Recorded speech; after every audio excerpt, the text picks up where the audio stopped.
Welcome back, ladies and gentlemen, from the break. I think you can tell from what you see on your screen. We got the Los Angeles Gladiators fans in the house today. Sick cosplays all over the place, man. That's Hydration Man. He used to just strap plastic bottles to himself. It's a bit of an upgrade this offseason, so... Joe McHale is his name. Hal, talk soup.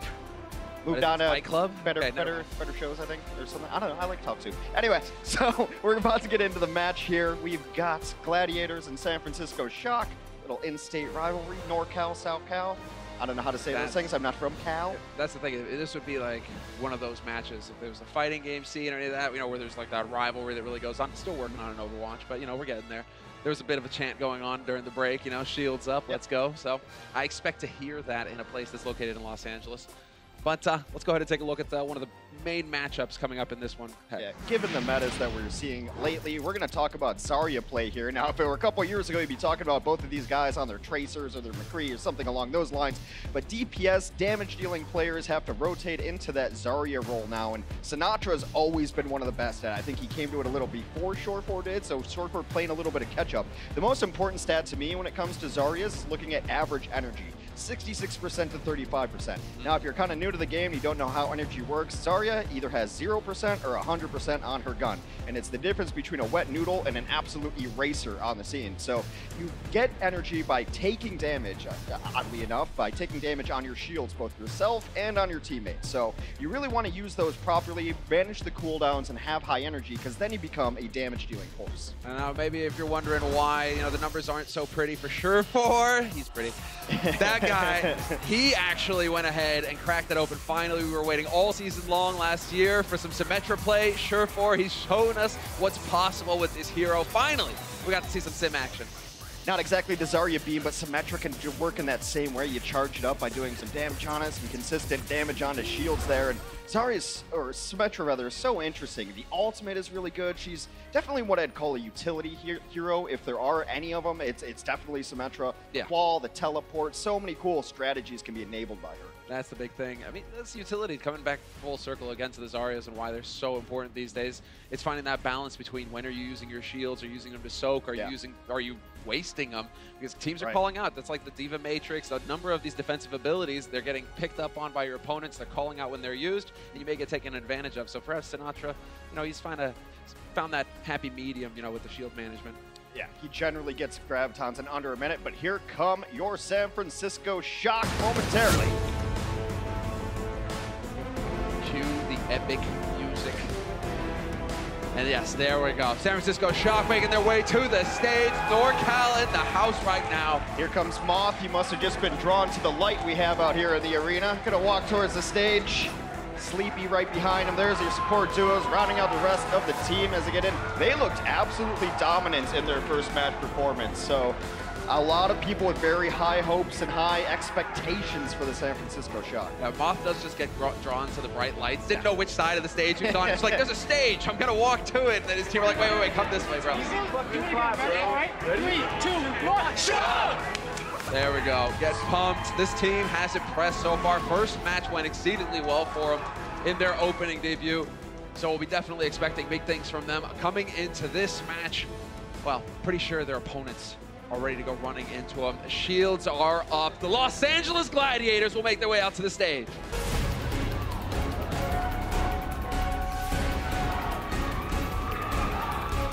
Seems like a bit of a Gladiators kind of crowd here. A little quiet for the Shock, but the Gladiators fans in full force. Of course, we are at the Blizzard Arena in Los Angeles after all. Donning the purple duds are your Gladiators. Yeah, there we go. Now you can hear the chant. Hometown team on the stage now. They'll be going up against San Francisco Shock. The Gladiators have also looked solid so far going into this season. So I'm really expecting a barn burner here, Hex. I'm expecting it to go the distance. That's kind of been the theme today anyway. 5 maps all around. These teams, the parity between these teams is so close. It's a tight league. Here you see the support line for the team is so good. Broke from Finland. You saw what Masa did on Lucio. His fellow Finn's going to be trying to do that too. There's Short4, Mr. Lane Roberts. There's Shaz, the other half of the support line duo in the back lines. Hydration, a very versatile hero as well. Big Goose. I mean, this was the Finnish duo. A lot of supports, you know, in the league right now, hailing from Finland. There's a lot of pressure on Roar and Void, I think, as the tank line. Of course, last year there's a little bit of drama with the Gladiators tank line and Fissure, but now they've got replacements in. Didn't have the best performance in their first map, especially Roar, so we're going to look to improve upon that. And now let's get into the maps here, presented by Toyota.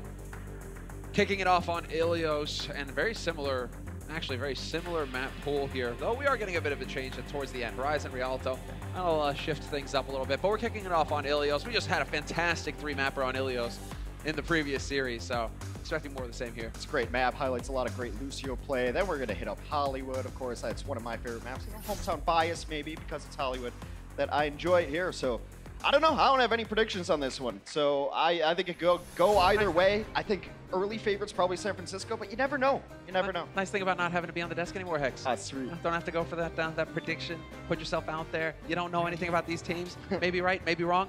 Who knows? We just get to hear it. We just get to sit here and enjoy ourselves. That's right.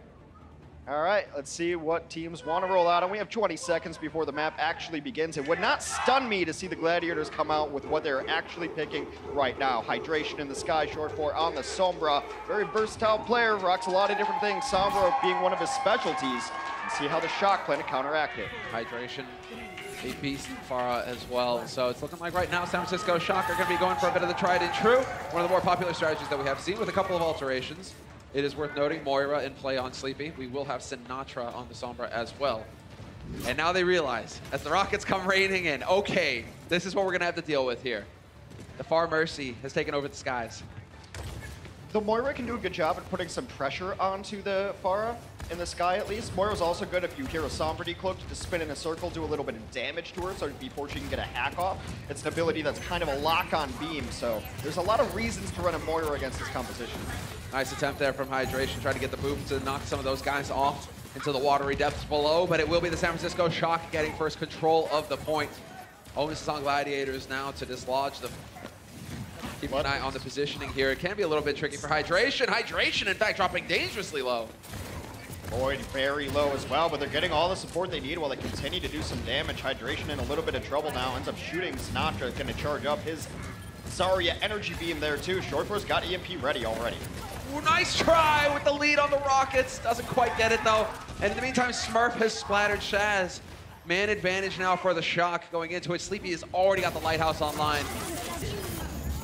There's the hack that comes out, so Sleepy unable to escape. Hack into Barrage, a great combination when you're running this kind of composition.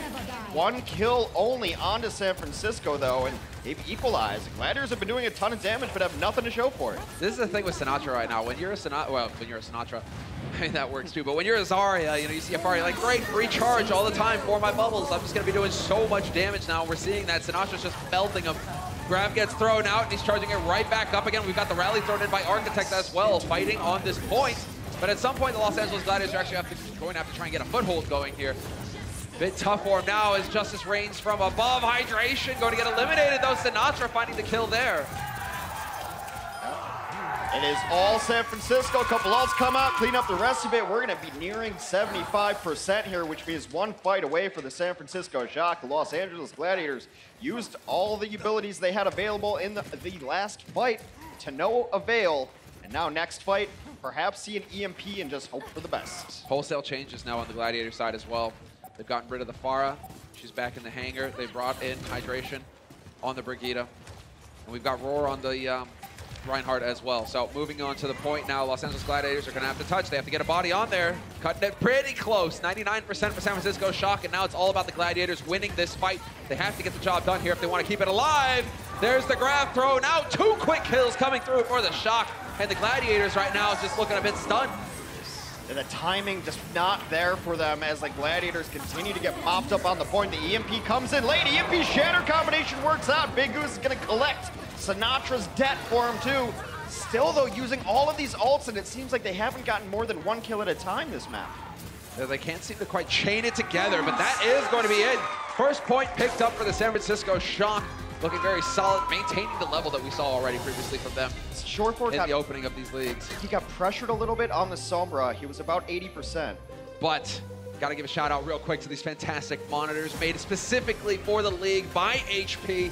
They'll be soon available for the fans. Oh, sick. And Moth is using one of those split keyboards too. Oh, yeah, I like that. But yes, it's the HP monitors. Pay attention to the monitors. Keyboards later. I mean, the keyboard's useless if you don't have any monitor. I really like those keyboards. I played on those the other night. They're 240 hertz, which is ridiculous. Oh, it's buttery smooth. Like, you think you upgrade too. Yeah, you upgrade from 60 hertz to 144. You're like, this is amazing. And then you go to 240. You're like, I don't even want to play at 140 anymore. Yeah, right. That is the thing. That is the greatest source of rage when you update things and all of a sudden it puts your you can't go back 60 hertz and you're just like, what is the matter with this? You can't go back on computer hardware. Once you go up, there's no going backwards. All right, we've got a Hammond on the field. That is Johoben there, trying to get a big slam. Does connect into the back line. And he used his ability to get himself shielded up, but the first kill comes to Shaz. That was a beastly slam. Working on getting that minefield up and running, but yep, Sinatra is out of the fight already for San Francisco Shock. That's going to be frustrating, seeing as how you want that Zarya pumping damage in. And it will be Los Angeles Gladiators picking up control first here.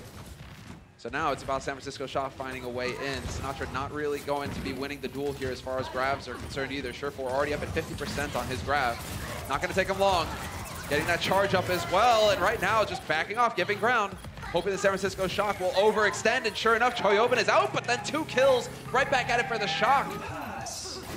Last second contest as they get onto the point, but Smurf is going to shatter, gets himself 1 on the ground, 1 into the wall. There goes Hydration. Fight's not over yet. However, Gladiators are still in control. Yep, still touching the point. Oh, it will get flipped. Just a moment. That's all the Shock needed. Now they're the ones getting the percentage going. Gladiators stopped at 31%. So Gladiators now, time for them to regroup. They have a couple of important ults online now. Sound Barrier from Big Goose and the Grav from Surefour. Void isn't too far off from the self-destruct, so we could get that Grav into self-destruct combo going here in a moment. See where they want to drop it here. The rally does come out. Everyone all armored, healthy, and moving forward. The Los Angeles Gladiators are going to use that as an initiation to push forward. Oh, the Angry Bees, man. Just grabs all over the place. Let's go. Surefour not quite finding the best angle, trying to avoid getting sucked into the grab himself. And this is, well, we already have the sound barriers getting thrown out here from the Gladiators. That's going to be enough to remove Choyoben from the fight. Shock looking to try and trade it back as quickly as possible, but the Gladiators are staying pretty healthy. They're staying fit, and that Transcendence from Shaz is going to help do that as well. They were able to use their support ultimates later than the San Francisco Shock and allow them to sustain through. Meanwhile, while Sleepy had to use it in that early grab, Shaz wasn't even near his Transcendence, got it towards the end of the fight. So having those support ultimates available later in the fight is what ended up winning that one for the Glads. Be sure to check out, if you like these overview maps like this, the All Access Pass is available on Twitch. Be sure to pick one up. You get the player perspectives as well as the overhead map. Overhead map gives so much information, but right now the info is that the Shock are kind of stuck in spawn. Gladiators taking an aggressive position right now, wanting to make the Shock work for it. You see Shaz just pre-firing volleys. Sometimes you find something, you get a bit of damage done, and get that ultimate up just a little bit quicker. Gladiators also have Roar's Shatter, and he had some struggles with it the other day. It's nice to see him connecting early on. Yeah, Shock is now in Smurf. He's looking for that angle. He's looking to see if he can get the Shatter off, but the grab is already thrown in here, and Void pounces Sinatra out of the fight yet again. The first to go down here for the Shock. That's not going to help things. Gladiators are up to 80% and counting now on the points. Looking highly likely to be picking it up here if the Shock can't come up with something. Sinatra has not been as big of a factor this game, but before the end of this stage, he should be able to get to himself to a Graviton. They're going to have enough sustain ultimates to get in there. You might just initiate with Transcendence here. 96, got to touch the point, get somebody on there. Choyoben's going to be able to get in there on the Diva.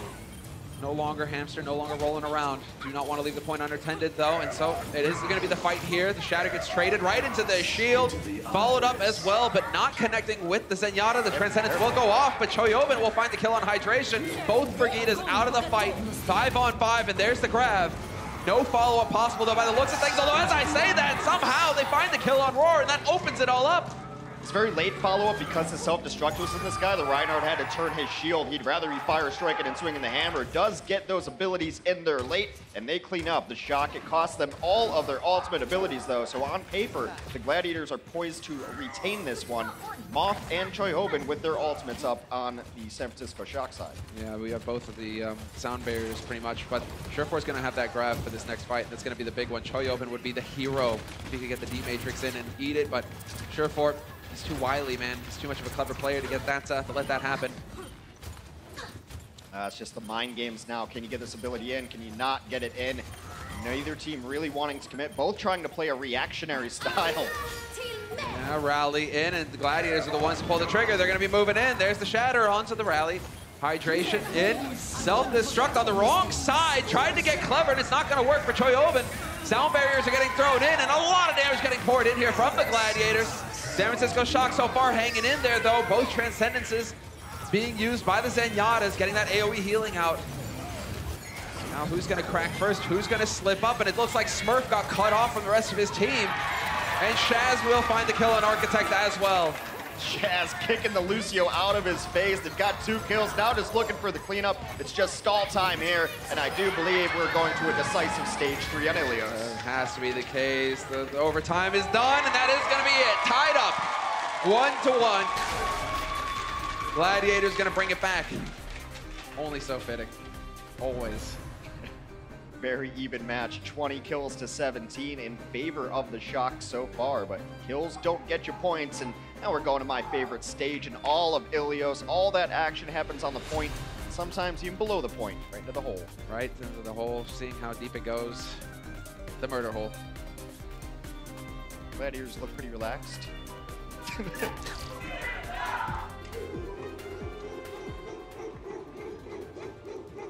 little bit raucous in here now. Not the player, the people. Los Angeles Gladiators, man, that's what you hope. Get that cheering squad going, get that hype. Team needs it right now. They managed to stay alive on this first map of the series. Now it's about closing it out. So, Gladiators, let's see. Once again, trading up, just dancing around each other now. But we will have a change of strategy. I like to see this from Architect. The McCree, we've seen it be effective here on this point in particular. So we will have that McCree in play on Architect's side, as well as Smurf on the Orisa, and it's looking like the Gladiators are not going to waste any time. And dying, that is, hydration. Gets pummeled to death. That's what Sinatra gives you, is his versatility. Of course, brought up as a damage player, but can play the Brigida. Played some Reinhardt in the World Cup, plays everything. Smurf gonna take down Big Goose, but it's Architect banning that hammer, emptying the clip into people. That's first capture, which is really important for McCree. You want to be able to play reactionary defensive positioning with McCree rather than trying to take a point. See the shields up here. I mean, shields need to be up for the Gladiators, quite literally in game, otherwise you're going to get domed. Well, I mean, he's got his horse in the shape of Orisa there. I really wish that McCree could just hop on her back. It really should be her ultimate. That angry steed into battle. But he's always hanging out with the Orisa because he's using that shield to stay safe. Now, well, Shock take a bit of a peek. See if there's any changes in strategy here from the Gladiators. That's not going to be the case. Gladiators sticking to their guns. So now you see Architect just going to take shots at anybody who shows themselves here. Roll away from that Winston. You know you're always going to get dove on as a McCree. That's why you've got Flashbang to stun out enemies who try to get in on you. You really just want space. McCree's best friend is distance between him and his opponents. Positioning is so important, but now jumping straight in, taking some risks here. Roar. You're always at risk of getting flashbangs, and McCree, but Surefour is going to be able to get in there. There's the flank, and they get run over. San Francisco Shock, just like that, will cave to the offense. The Gladiators really taking the fight to them. It'll be interesting to see if the Shock want to switch up their compositions, but now you're in that weird phase where you've got ultimates up. It is Architect who's going to switch onto the Zarya instead because Sinatra already has his ultimate ability in Rally. It's just too valuable to give up. Where is the next fight going to happen, though? The Shock looks like they want to try and wrap, really favoring this side of the map, so it seems like the strategy revolves around that. We have had the change, and we have Zarya into play now as well for the San Francisco Shock. No longer any McCree. The rally gets used here by Sinatra, and the grab thrown in by Surefour. Not fully charged up on energy, though, so he isn't really doing too much damage, and in the meantime, his teammates are getting punched in the face. A supercharger thrown down from Orisa, sometimes talked about as the bongos, do get squashed out, gives everyone extra damage when that is out on the field, forcing a primal from Roar, but he just donates 1,000 HP to the human funds. Oh, that was close. Sinatra nearly jumped into the murder hole. He managed to get his way out just in the nick of time. All right, that would have been embarrassing, but don't worry, Sinatra. Nobody saw that. Nobody called you out on stream. Actually, I'm admiring these quick reactions. As Short Course had a good Zarya so far this game. High average energy, hanging out around 60. It's just that grab presented itself, even if you weren't ready for it. We see it happen to Zarius all the time. They see a good chance for a graviton. They don't necessarily think about the follow-up. He was unable to be his own follow-up because he had such low energy. That's the thing with Zarya. You're always trying to get that energy, build up that damage, and now they're just going to go charging straight in. Hydration, dropping dangerously low, forced to use the rally to top himself back up again, give his teammates that extra armor. Just going to get beefier and beefier. Choyobin right now looking for an angle, though. They're just playing the site 98%, and what a shot from Big Goose. Knocks Smurf right into it, and they are going to go for the hard reset here, San Francisco Shock. But they've done their jobs. Not overextending with the ultimates, and they're at 99%. One good fight here for the Shock. Got it to 99. You've got a lot of ultimates to work with, and we're going to see Smurf switch over to Winston instead of Orisa. It's much easier to engage with Winston, put pressure on them. But you've got Graviton, you've got Rally. That should be enough to keep you alive until Transcendence comes in. So in a much better economic position is the San Francisco Shock. Exactly, they're the ones with the edge. Now it's going to be on the Gladiators to weather it. Of course, so tough to kill targets that they can't generate ults if the fights go long enough. Architect waiting patiently though, and there's the first pick to kick things off. Choyobin gonna take Hydration out. There's the grab, point blank, no D.Va to stop it. They're gonna get melted in here. San Francisco Shock doing the damage, and it's looking likely that they're gonna pick up this first map, Hex. Well, also Short got grab, I believe, and then threw it right into a defense matrix. A couple late kills coming in. Roar's just gonna try to stall this out. Hydration, Tammond gonna try to do the same thing. So now it's about target focus and cleanup. Gladiators aren't out of this one yet. They have the characters here to stall, and now they're getting everyone back alive and near the point. Yeah, they're gonna be stalling. Sleepy switched over to Moira, gonna get into this fight all the faster. Now it's about sticking together, get rallied back up again, get that AoE healing in from the Moira, but the sound barrier gets thrown out from Big Goose just to survive a little while longer, and Architect gets booped into his own demise. No luck there for him, and so difficult to find kills on the Gladiators. Shaz with the Transcendence perfectly timed, but he gets wiped off the face of the planet by Smurf. Smurf's gonna primal, looking to knock people into walls or into the chasm in the center of the stage. Now it's the Gladiators are not on their ideal hero composition, but Short4, no stranger to the Tracer, gonna try to get some work done. San Francisco's one picking up kills. It's only Big Goose really doing work. Yeah, and that's all just environmental kills. So once you manage to get into position, we do have Moth trying to do the same. There you go. Moth does the same, knocks another one into the void. And we lose Shaz as well. Not gonna make it back in time. San Francisco Shock withstand it in the end. They will take the lead in this series, 2-1, 1-0 on maps. And so far, so good for the Shock. We're gonna take a quick break before we see what happens on map 2. The Overwatch League is powered by Intel. Game, record, stream without compromise on Intel Core i7. And by Omen by HP, the official PC and display of the Overwatch League.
Welcome back from the break, everybody. We are live here from the Blizzard Arena in Los Angeles.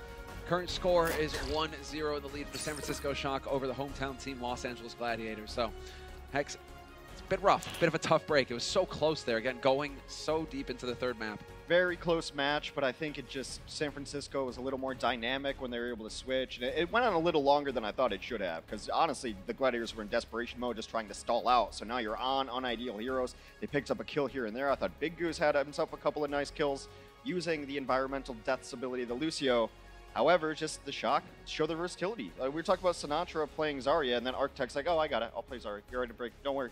And now they also have 6 very capable players on the bench. Ridiculous. That's the thing, and I do like that detail. If you miss the walkout, you know, the whole team walks out onto the stage, and then you get your starting 6, but giving the whole team the chance to be up here. Super going to be subbing in for Smurf. 2 things I want to mention about Super. 1, he's a little disappointed the rest of the league does not talk as much trash as he does. So someone please engage him in a Twitter battle and talk some trash, dish some ish with Super, if you will. 2, the man's got great style and great taste because he's a Philadelphia Eagles fan and I love him. Oh, okay. I thought you said he was your fan or something. I'd be like, yeah, I'm okay. That too. I get it. But you do seem to be a pretty big fan of him. I mean, it's true. You do appreciate it when you got players like him, especially considering he just came into the scene and just started taking over. The confidence from that player in particular, when he was brought onto the roster, he immediately tried to take control and say, right, this is what we need to do. Super young players, been playing competitively for a long time, just turned 18 halfway into the season last year, so was ineligible to play, smashed onto the scene, but he was playing on a team with guys like Avast and Jake as well, like his before Overwatch League, so a veteran of Overwatch at 18 and a half years old. That's the thing. They're going to start getting the more experience, and then here they are on the world stage. But we are now going to be moving into a different stage. Hollywood will be our next map coming up in this series. So it is going to be the hybrid map.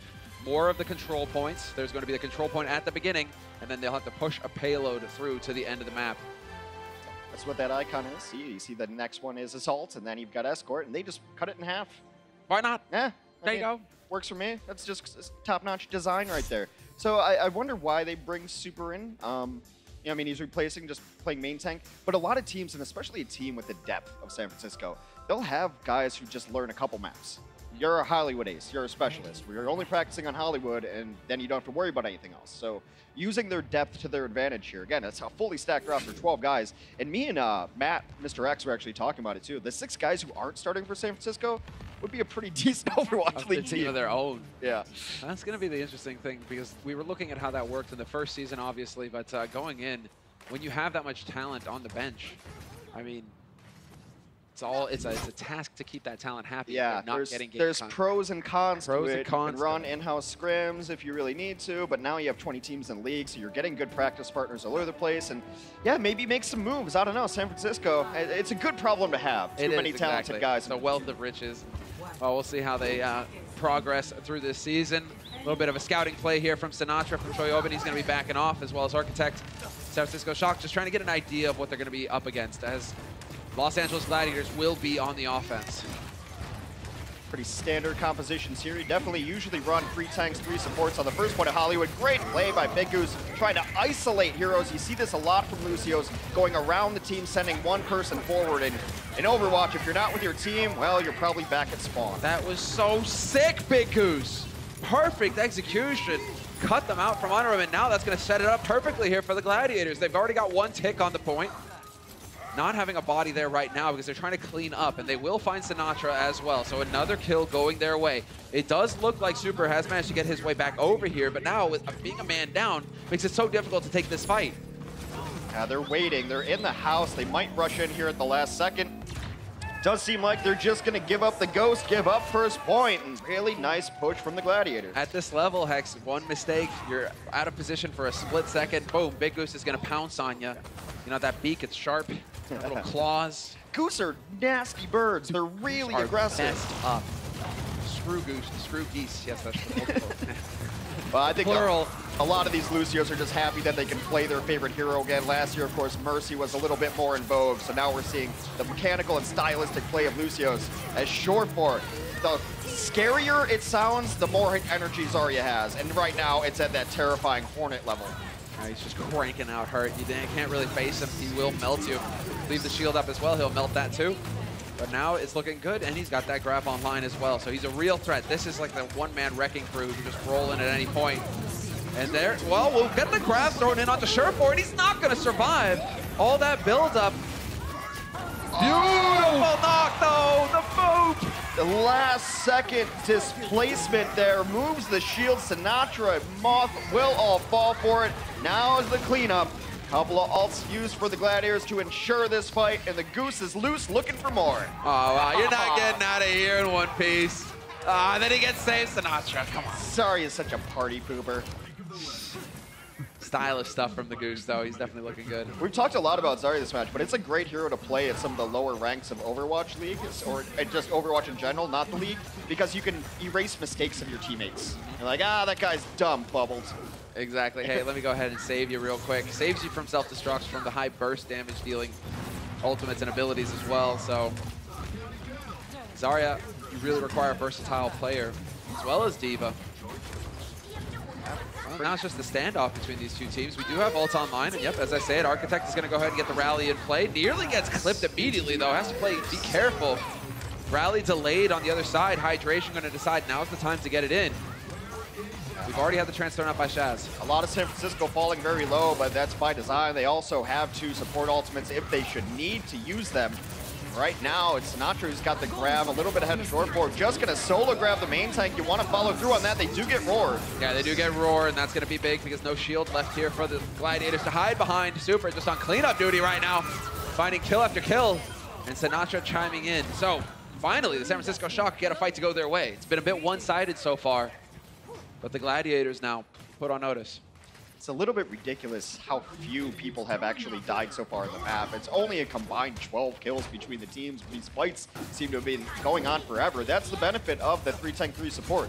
A lot of high health tools to begin with, and then you've got 3 supports, so it's just so sustainable. I'm more impressed by your willingness to take the risk of doing math live on broadcast text. That's scary. I know, I saw you peek over in like 5-7. Yeah, hold on, let me get my hands out.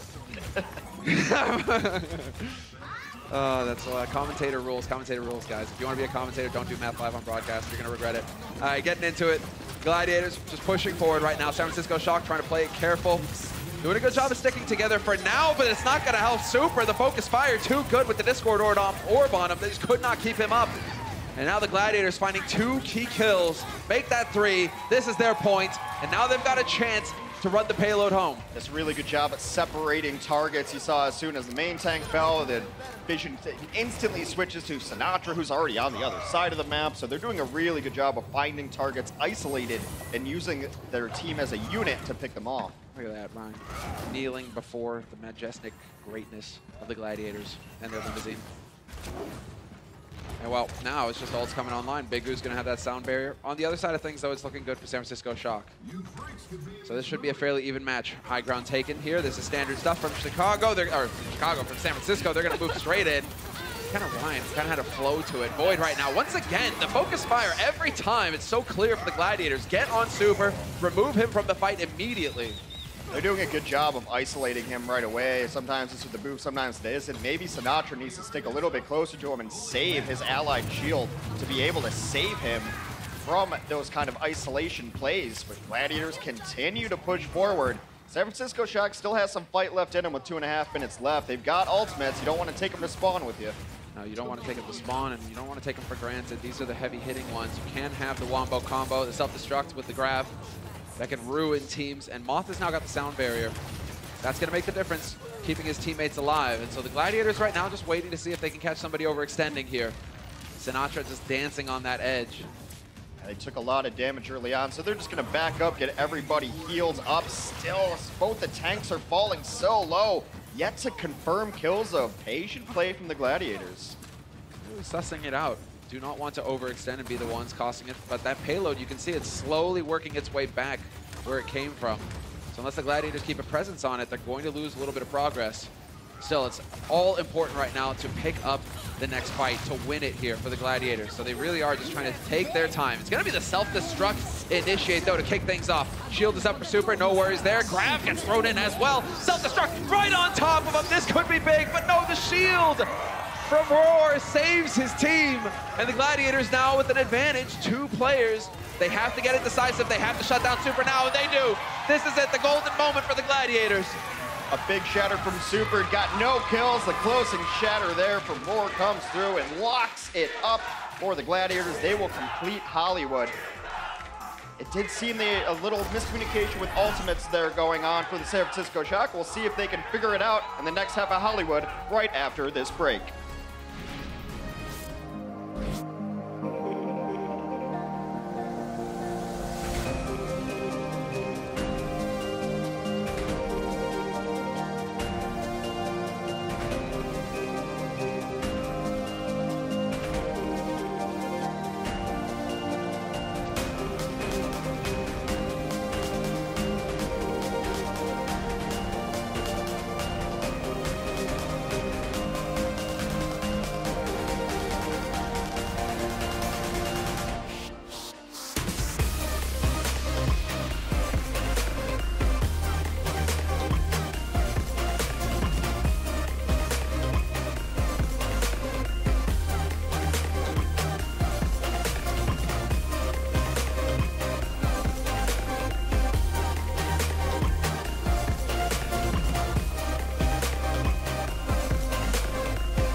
Welcome back from the break, everybody. We're getting into the second map of this series. San Francisco Shock will now be on the offense, and the Gladiators have succeeded in picking up 3 points here on Hollywood. So, now the question, San Francisco, more 3-3, more 3-3. If they're going to keep running the same thing, they have to run it differently because they're absolutely abusing Super right now. It's not fair. It's not fun to watch. It's kind of actually sad. Kinda makes you feel a little sad. They subbed in Super very likely for his Reinhardt play, as Smurf played a little bit more Winston on the last map, and he just keeps getting isolated from the rest of this team, and that's obviously the Gladiator strategy. If you lose your main tank in a 3-3 composition, you're in trouble. You almost guaranteed to lose that fight, and that's exactly what they're trying to take advantage of. But we don't have 3 tanks typically. We've got the Hammond, the ball coming in for San Francisco Shock. The hamster just over the building. He doesn't care. Straight in. I did like Architect trying to go for the sleep dart there at the beginning. Can we get the smash? We're gonna get it. There we go. Decent work, just like that, up to 35% on his ult charge. So much damage, so much ult charge, and now it's just about him finding an opening here. Rest of Los Angeles sticking together, but again, smash up into the air, nearly finding the kill. Hydration dropping very low, but Sleepy at the same time needs some help from his team here.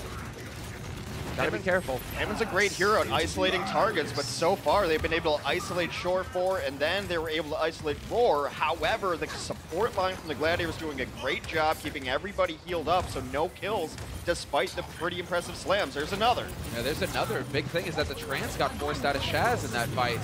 Grab is going to get thrown in on both sides. Both teams looking fairly decent, although they do get the kill on Sinatra. We lose Big Goose on the Gladiator side. No trans there to mitigate the damage. Moth about to get Sound Barrier online as well. That could make it, but it's not going to be good. You don't want to use it at this point now. Get out, reset. Tough break there for the San Francisco Shock. Sinatra used a defensive Graviton. They got grabbed, and using a Graviton defensively, you lock up all the heroes who are trying to come do damage at you. So it was just to keep them alive. Still didn't end up winning that fight. Ults used on both sides, but the Gladiator is about to have both their support ults, which is what you want in a defensive situation. We'll see if Super can get some much-needed revenge as he's got his Earth Shatter ready to go. That's going to be the big ults to keep an eye on. And well, he's definitely looking to get revenge. He wants some payback after that last time around. Big Goose showing us what's possible here with map architecture. Clever stuff from the Goose. He's definitely on point with his game. But now San Francisco Shock on the point itself. 2 minutes on the clock here for the Shock to make the magic happen. Shaz once again throwing the Transcendence in there. Oh, Sureforce grab gets eaten by Choyobin. Choyobin gives up his life, but still, no grab, no fight. They're still going to back off, though, the Shock. Just retreating right now, and now time whittles away. Only 1 minute and 30 seconds remain for the San Francisco Shock to push this point to even continue on in this map. Both tank ultimates up, actually about 5 ultimates at the ready for San Francisco. Now is the time to go. Get in here and use those ults. Don't give Gladiators a chance to use them of their own. Right now, it's looking all right moving forward. That Shatter was questionable, using it to open it up to try and create some space. The sound barriers get thrown in as well as the Transcendences. And finally, some kills go the way for the Shock. Just too many ults for the Gladiators to handle. Everything getting thrown in. And they will succeed in picking up the point, but only with a minute in the bank.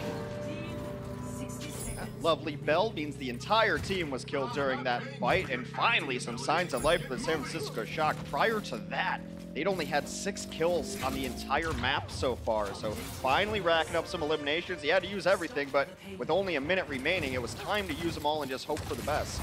Well, 3 minutes on the clock. Gladiators still have a minute 14 in their bank, so you can see just how quick they were with their push. San Francisco Shock now are the ones who need to go up. And already Grav getting thrown in here. Surefour, the one to start it off. Sinatra, the one to die this time for the Shock. They keep getting picked off one after another, and the aggression right now from the Gladiators really paying off. It's been very much improved Zarya play from Surefour. Lane's the kind of guy where if he feels he may have not had a subpar game or something like that, he'll just play it for a week straight without sleeping. So that's why he is able to master heroes so quickly. It's just the dedication he puts into learning everything. I mean, it's working for him right now in terms of stats, measuring up against Sinatra. He's got the better Zarya right now. 61% average energy. About a couple thousand damage dealt more than his counterpart. So right now, Surefour's hitting the higher level. Roar backing off, giving some ground, doesn't want to extend too far here. Does have his team to back him, and we will get the self-destruct ult as well as Sinatra getting pinned out in the open. That's all it takes. Big kill here for the Gladiators to kick off this other fight. They're going to push him all the way back. Big Goose just dancing around. They're going to wait and kill this baby diva, as we call her. It's Pilot Diva. She's piloting the mech, but baby diva does get clean up there. And the Gladiators are... It's got to be frustrating to play against because you're unable to isolate anyone out, and then they keep retreating until they find their opening, and they're just punishing mistakes. It's very methodical what they're doing. They're just catching people out of position. Time and time, bait it out, draw it out. But right now, so many ults, so many check marks at the top. San Francisco Shock working on a 6-pack. Gladiators right now with 4 online. So fairly even matchup when they get into it. Sinatra still looking for the opening here to get that grab in play. See if he actually finds an angle to hide it. There's a big shatter though. Roar laid out flat. Does get his shield up in time. Trance is here to top him up again as well. It's Sleepy using Trance to keep his team up, but there it is. Big grab. Bringing everybody in from the Gladiators. Only Hydration will die. Roar had the shield up to cover the rest. Now Choyobin will be the one surviving. Right now, San Francisco Shock are making progress, but so slowly. 50 seconds left on the clock here for them. They're gonna have to back out a little bit. It's just so frustrating. It's gotta be for San Francisco to use Shatter on somebody, use Grab on someone, and then Vor still walks away and waves here. He's gonna have his Earth Shatter up, as is the Reinhardt on San Francisco Shock Super. So now we're in that weird grind games, kind of mind games, trick each other into using it and then baiting it out. Well, there it is. Super managed to dodge that one. Choyobin gets knocked down, but that's fine. Architects, though, caught out in the open. It doesn't look like Super was able to get close enough. And once again, Super forced off to the side. No support possible there from his teammates. He's just getting isolated completely. And now they're going to chase down some late kills. Big Goose knows when to turn the switch on to aggression, able to chase down those kills. And I can't say enough about this support line doing so much work to keep everybody alive, using ultimates when needed. An early kill there, an attempt at a back cap onto the cart though. Choyobin hoping to keep it going here for his team, but it's not looking likely. This is going to be the big fight. Grab gets thrown in. Big kills coming through for the Gladiators. The Shock get wiped off the face of the planet. Sinatra, there isn't a whole lot he can hope to do, and it will be the Gladiators tying up the series 1-1. An absolute masterclass in positional punishment. The moment that Super was out of position, Gladiators jumped on it as a team, punished them every single time. Now we're going to be taking a break, guys, and when we come back, we'll have the halftime show. You don't want to miss it.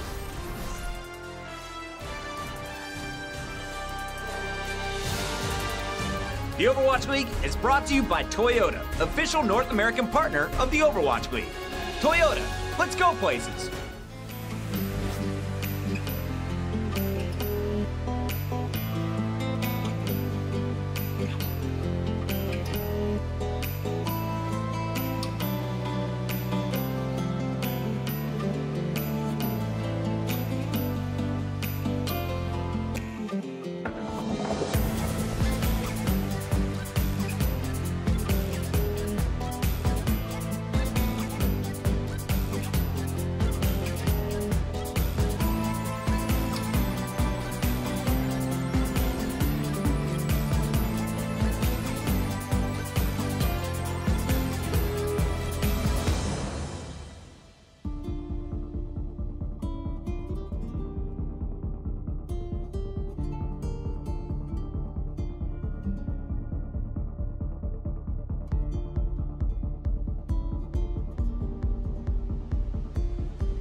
battle between LA and the Bay is living up to the hype so far, as it's all tied up 1-1 at the half.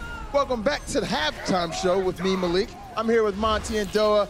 Guys, coming into this matchup, San Francisco, they were unblemished. You know, they made quick work of the Dallas Fuel, but they're a little bit scuffed in this match between them and the LA Gladiators so far, right? I don't know if I'd say scuffed. A little bit. A little bit. A little It's bit. like, Close. I think this is just a match between two very high-level teams. We expected the Gladiators to be a top-5 team coming into this league as well, and so I think it's natural that they're taking maps, and it's been a close affair so far overall. I thought the first series with the Gladiators looked a little bit off their game. I think now they're looking much more like the Gladiators that we remember from last year, right? And Indeed. I think this is more the Gladiators we're going to see. I think this is going to be a really close series. Right. And it's just good to see San Francisco getting tested finally. But let's go ahead and jump straight into the highlights right now. Sure.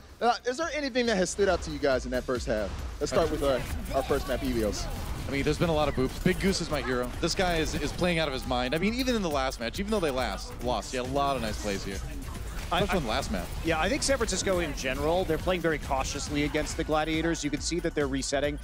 For the Shock, I think they're playing a little bit more passively than I think they want to, especially in that second map, because I think Super's getting a little bit too far forward, getting picked off, and the Gladiators are doing a very good job of identifying when he's been mispositioned and then punishing the Shock for it. So if I'm, the San Francisco Shock and I got this huge lineup to my disposal, am I playing my optimal lineup against this Gladiators team right now? I guess I was a little bit surprised to see Sinatra and Architect in on the control map, considering that Rascal is a really good option if you want to play Pharah, but I guess that they are not really interested in doing that. It is, of course, a little bit less Pharah-friendly there on Ilios to start things off. It always hurts me a little bit to see Sinatra on, like, the Brigitte, not on the Zarya, right? I know sometimes they have to flex Architect over there, but, like, Sinatra, Zarya really seems like his hero of choice right now, or the hero that I think he benefits the team the most on. So if they can find any way to duel the comps to let him play Zarya, I think that's going to help. Right. I feel like we're missing out on some solid Zarya play with Sinatra not being on that hero. Now, is there any matchups specifically that you guys have been keeping an eye on here in this match? Yeah, definitely the Zenyatta matchup. And I think that this shows why Shaz is one of the best flex supports in this league. Yeah. I think that Shaz, we talk a lot about Jonak, we talk a lot about Badosin, but Shaz is right up there at top flex support. And we look at some of these statistics, hero damage done, 12,362, but also the damage amplified. This goes a long way to show how good the Gladiators shot calling has been in this matchup, because they're getting so much more value out of Discord Orbs. And for me, Shaz may not get as many kills as certain other Zenyatas, but I think he's really one of the best rounded Zenyatas. He really strikes an excellent balance between healing output as well as dealing damage. So I love Shaz as a player, and I'm surprised. We'll see what happens with the Gladiators. They signed Ripa, so maybe Ripa's even better once he gets off his suspension, but that'll be, I think, a difficult feat to follow up on Shaz's performances. Yeah, but I think that's a good thing you point out, that Shaz is like one of those Zenyatas who uses the full kit. Yes, he does. It's like a really balanced Zenyatta player. Right, indeed. Well, guys, we got another half of the San Francisco Shock going up against the LA Gladiators, coming at you right after the break.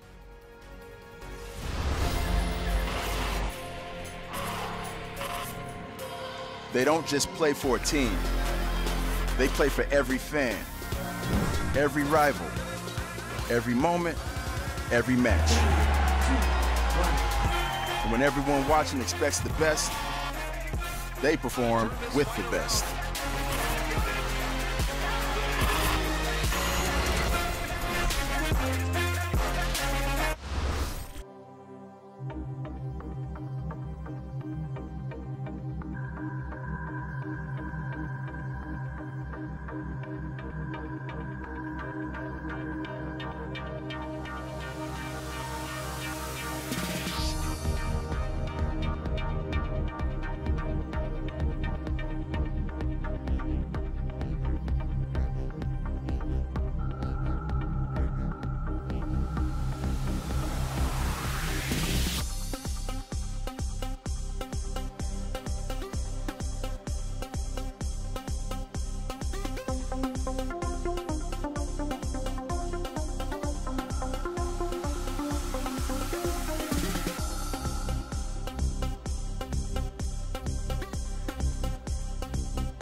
Welcome back, everybody, from the break. We are going to get into a tied situation here, Hex. 1-1, that's it. It's exactly what kind of expected coming into this match. Both really top teams. The Gladiators, you know, won, but whatever. They played really well against Seoul. Seoul's also a good team. So when you get these really high-level teams, you're going to have matches that go 1-1. Probably going to Game 5 here, as is tradition with us. And, you know, let's go ahead and take a look at two of the key figures in this match right now. The Zarias, we started with this, you know, with this highlight, you know, on Surefour and Sinatra, and now we're going to continue with it because those numbers at the start, you know, they kind of shone a poor light on, you know, Surefour. He didn't look as high up there as Sinatra did. The big number I want to look at is at the bottom, actually, in deaths per 10 minutes. He's nearly doubling it, actually is doubling it, and along with his counterpart in Super, they died a ton on Hollywood. Very much why they lost that match. A little too far away from each other. You'd see Super die, and you're like, where's Sinatra? He's a mile and a half away. I just want to be like, you know, just... Well, I mean, obviously, it's all Sinatra's fault for not having bigger numbers, but you got to keep in mind, guys, team game, you know, goes a long way towards getting that support for you to allow you to excel. We do have some substitutions here during the break. Nevix will be subbing in for Choyobin. Return to the stage for Nevix. Nevix is probably coming in because he is the most versatile off-tank maybe in the league. You know, you talk about Sinatra too, but Nevix plays a very solid diva, so he's going to fill that role. But if they want to run heavier damage-dealing compositions, Nevix is also a damage-dealing player. So he's got everything in his kit, everything in the pool, very likely why he's coming in. So maybe we'll see some Pharah here, some Widow, I don't know, anything. I'd be up for it. I'd be up for it. Some damage dealers. I mean, 3-3 seems to be the baseline strategy right now, but it is such a technical composition to be running. Everything almost based around the ultimates, and then when all the ultimates and the kitchen sinks are flying through, you know, it's hard to... you know, just give me some headshots sometimes, Hex. Give me some headshots. Yeah, exactly. Let me just see some Widowmaker. Just something. I mean, this is a composition that the Gladiators are on right now. We'll see if they truly want to roll with it. However, you know, it's not outside the realm of possibility. A little Reaper action. We saw Reaper on this map, I believe from Shanghai, just kind of slamming into a Bastion composition. Ended up working eventually. Nice little Death Blossom towards the end of that one. So this is definitely a viable strat for the Los Angeles Gladiators. It is. Reaper isn't... I mean, Reaper, when you have these big targets, you just crank out damage. And now with his leech as well, he can survive a lot of punishment. But we'll see, is he going to stick to it, or is there going to be a last-minute change here? It's on the Gladiators. Let's go. On offense, the Gladiators. San Francisco Shock on defense. And it looking like, okay, we'll have Hydration over on the Brigida, and they're going to be jogging their way over to the point now. I just wanted to get a little bit of scouting info, but it is going to be Surefour staying on that Reaper. So it's going to be really interesting to watch. A lot of teams have taken to the strategy of rotating out to the outside of space and then coming in. Now, the problem is that defensively, they know exactly where you're going to come in from. So quiet, so peaceful. Just take a moment, enjoy the view. I kind of wonder how Big Goose is not dying from exposure out there without some form of mask on. Asking the real questions. I'm always asking the real questions. How are they not freezing to death? You know, have blood boiling, all those sorts of things, right? Isn't that what's supposed to happen? All right, let's get into it, because Surefour right now, he's on a rampage, chasing him off the high ground. Not allowed, and Big Goose taking out Moth. Lucio on Lucio battle. Able to push them out, separate them again. Super dies late here as he gets isolated one more time, and the Gladiators will walk on to point A of Horizon Lunar Colony and take it with relative ease. Yep, solid work from them. Surefour working his way up to the Blossom. Well, they are already moving forward now. Hydroponics lab, got to get those greens, make sure you're keeping that veg up. Got to use science to stay alive. I learned that from Matt Damon. Yeah, buddy. There we go, when you're stranded out on Mars. Surefour now.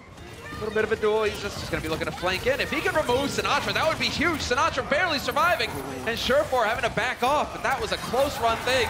We'll lose Super in the meantime. All the resources that go into keeping Sinatra alive, none left for Super. Sinatra's dead too. The grab gets nothing. Forces a trance out of Sleepy, but that's not going to help. He's going to die now, and this is great. Los Angeles Gladiators picking up 1 point already. Could get a second. They will get 2 ticks. Super running headlong into Roar. That didn't end well for him. The focus fire too good right now for the Gladiators. And San Francisco Shock, desperate, just trying to get onto this point to stall it out. They had to use barrier just to get out here. Now you've got hero switches, Tracer blinking around the point. However, on Assault Mask, if you get 1 or 2 kills, there's still a chance for you on defense. Oh, the bomb goes boom, doesn't find a kill. Good angle there. And Surefour now just still totally happy to keep pumping damage into him. Looking for those big beefy targets exactly to just shred him instantly. Leave the Baby Diva. Nope, kill the Baby Diva. Kill the Moth too. Hey, just throw the Blossom in there too. Why don't you? Trying to stop the stall, and they will succeed. Los Angeles Gladiators.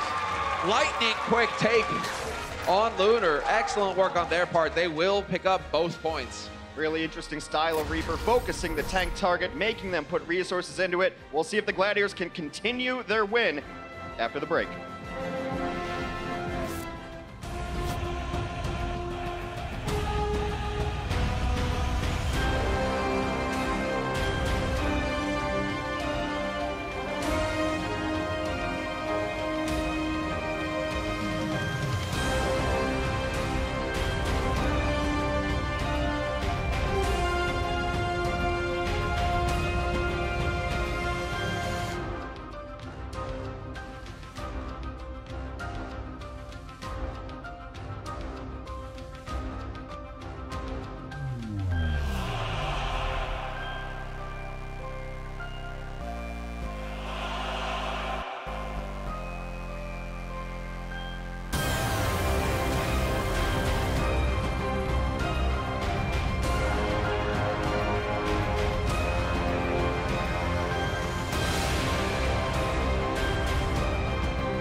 Welcome back from the break, everybody. We're going to get into the Gladiators party where Big Goose is currently ruining it because he died, Hex. He died. He ruined their perfect scoreline of 0 deaths.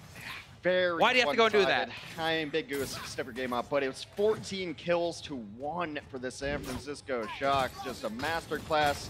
It was really cool Reaper play. I love the target selection there to pick up tanks and focus them down. You think of like, oh, let's get to the back line. No, the back line gets exposed, so he's putting pressure on Sinatra. Then Sinatra falls back. He's like, oh, now I have a free super. Takes down super, but he was constantly pressuring the Zarya first, waiting for her to react, and then taking pretty much any other tank that was around there. Let's see, we've got a change here. Architect, at least.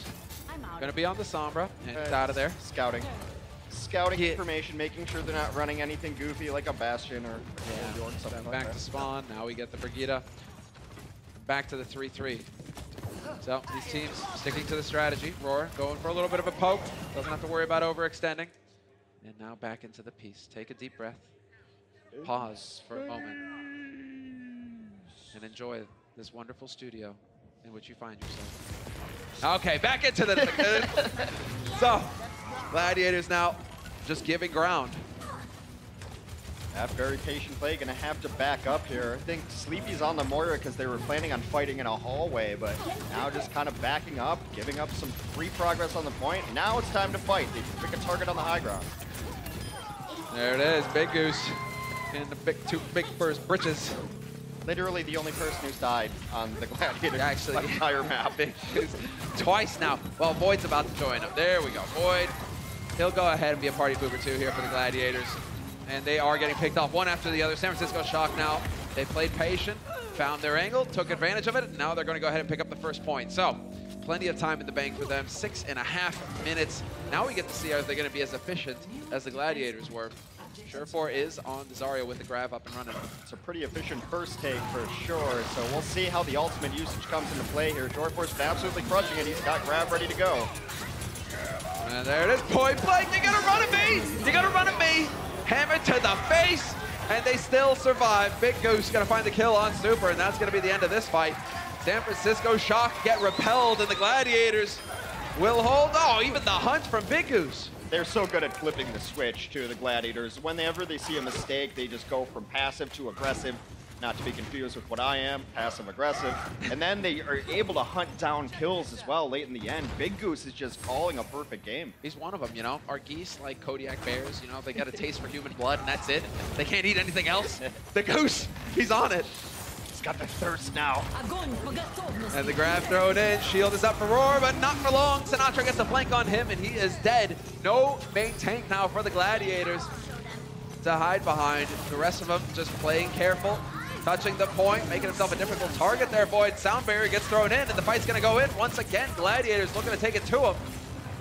Really patient play there. They gave up some progress, knowing that jumping on the point is just a bad deal overall. He ends up losing heroes. Nevix down, San Francisco going to have to reset. They don't want to fight 5v6 into a spawn advantage on defense. So yet again, the Gladiators pushed them back and didn't even have to use a whole lot. The beat came out, but not anything else really.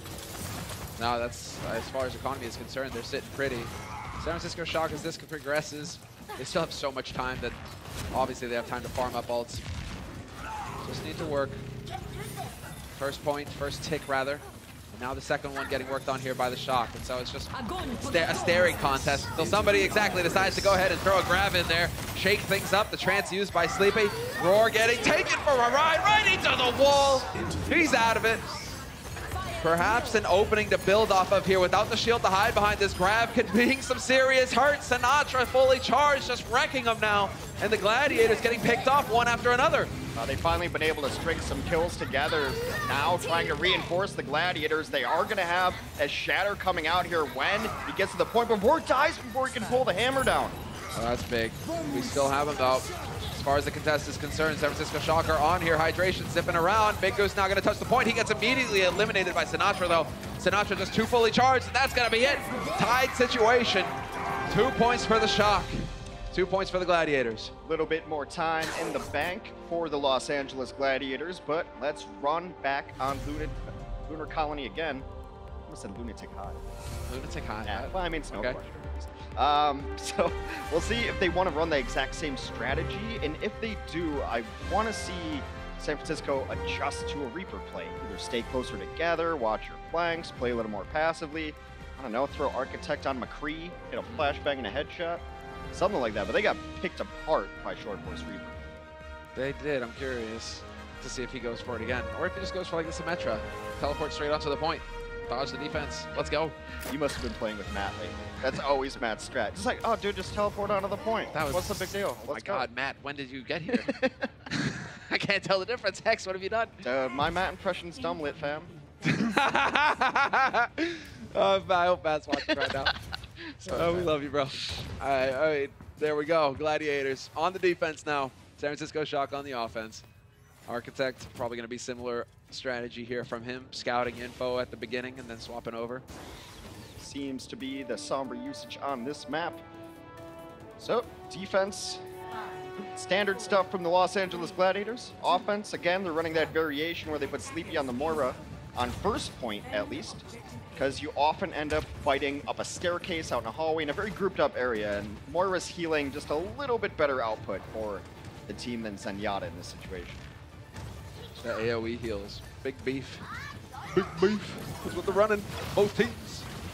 And they're going out into the void yet again, out into the cold, where once again, we return to the Zen meditation of space.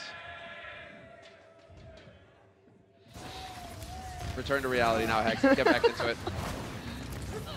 Trying to take away Haggard. Sleepy ended up getting very, very low, but able to wiggle his way out of it. 2 quick kills, though. Both supports down for the Gladiators. Out to space. Get off my moon. Oh! The juke! And boy doesn't care. If anyone feels at home in space, it's got to be Void, right? And Diva. Sick plays, sick plays. I mean, they were going for a reset, but style points are still worth something. I dig. I'm gonna spend all my style points and scrim bucks at the same place.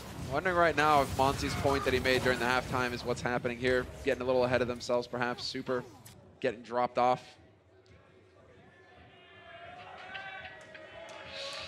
The crowd goes mild as we head out into space here. There we go. They're back into it now.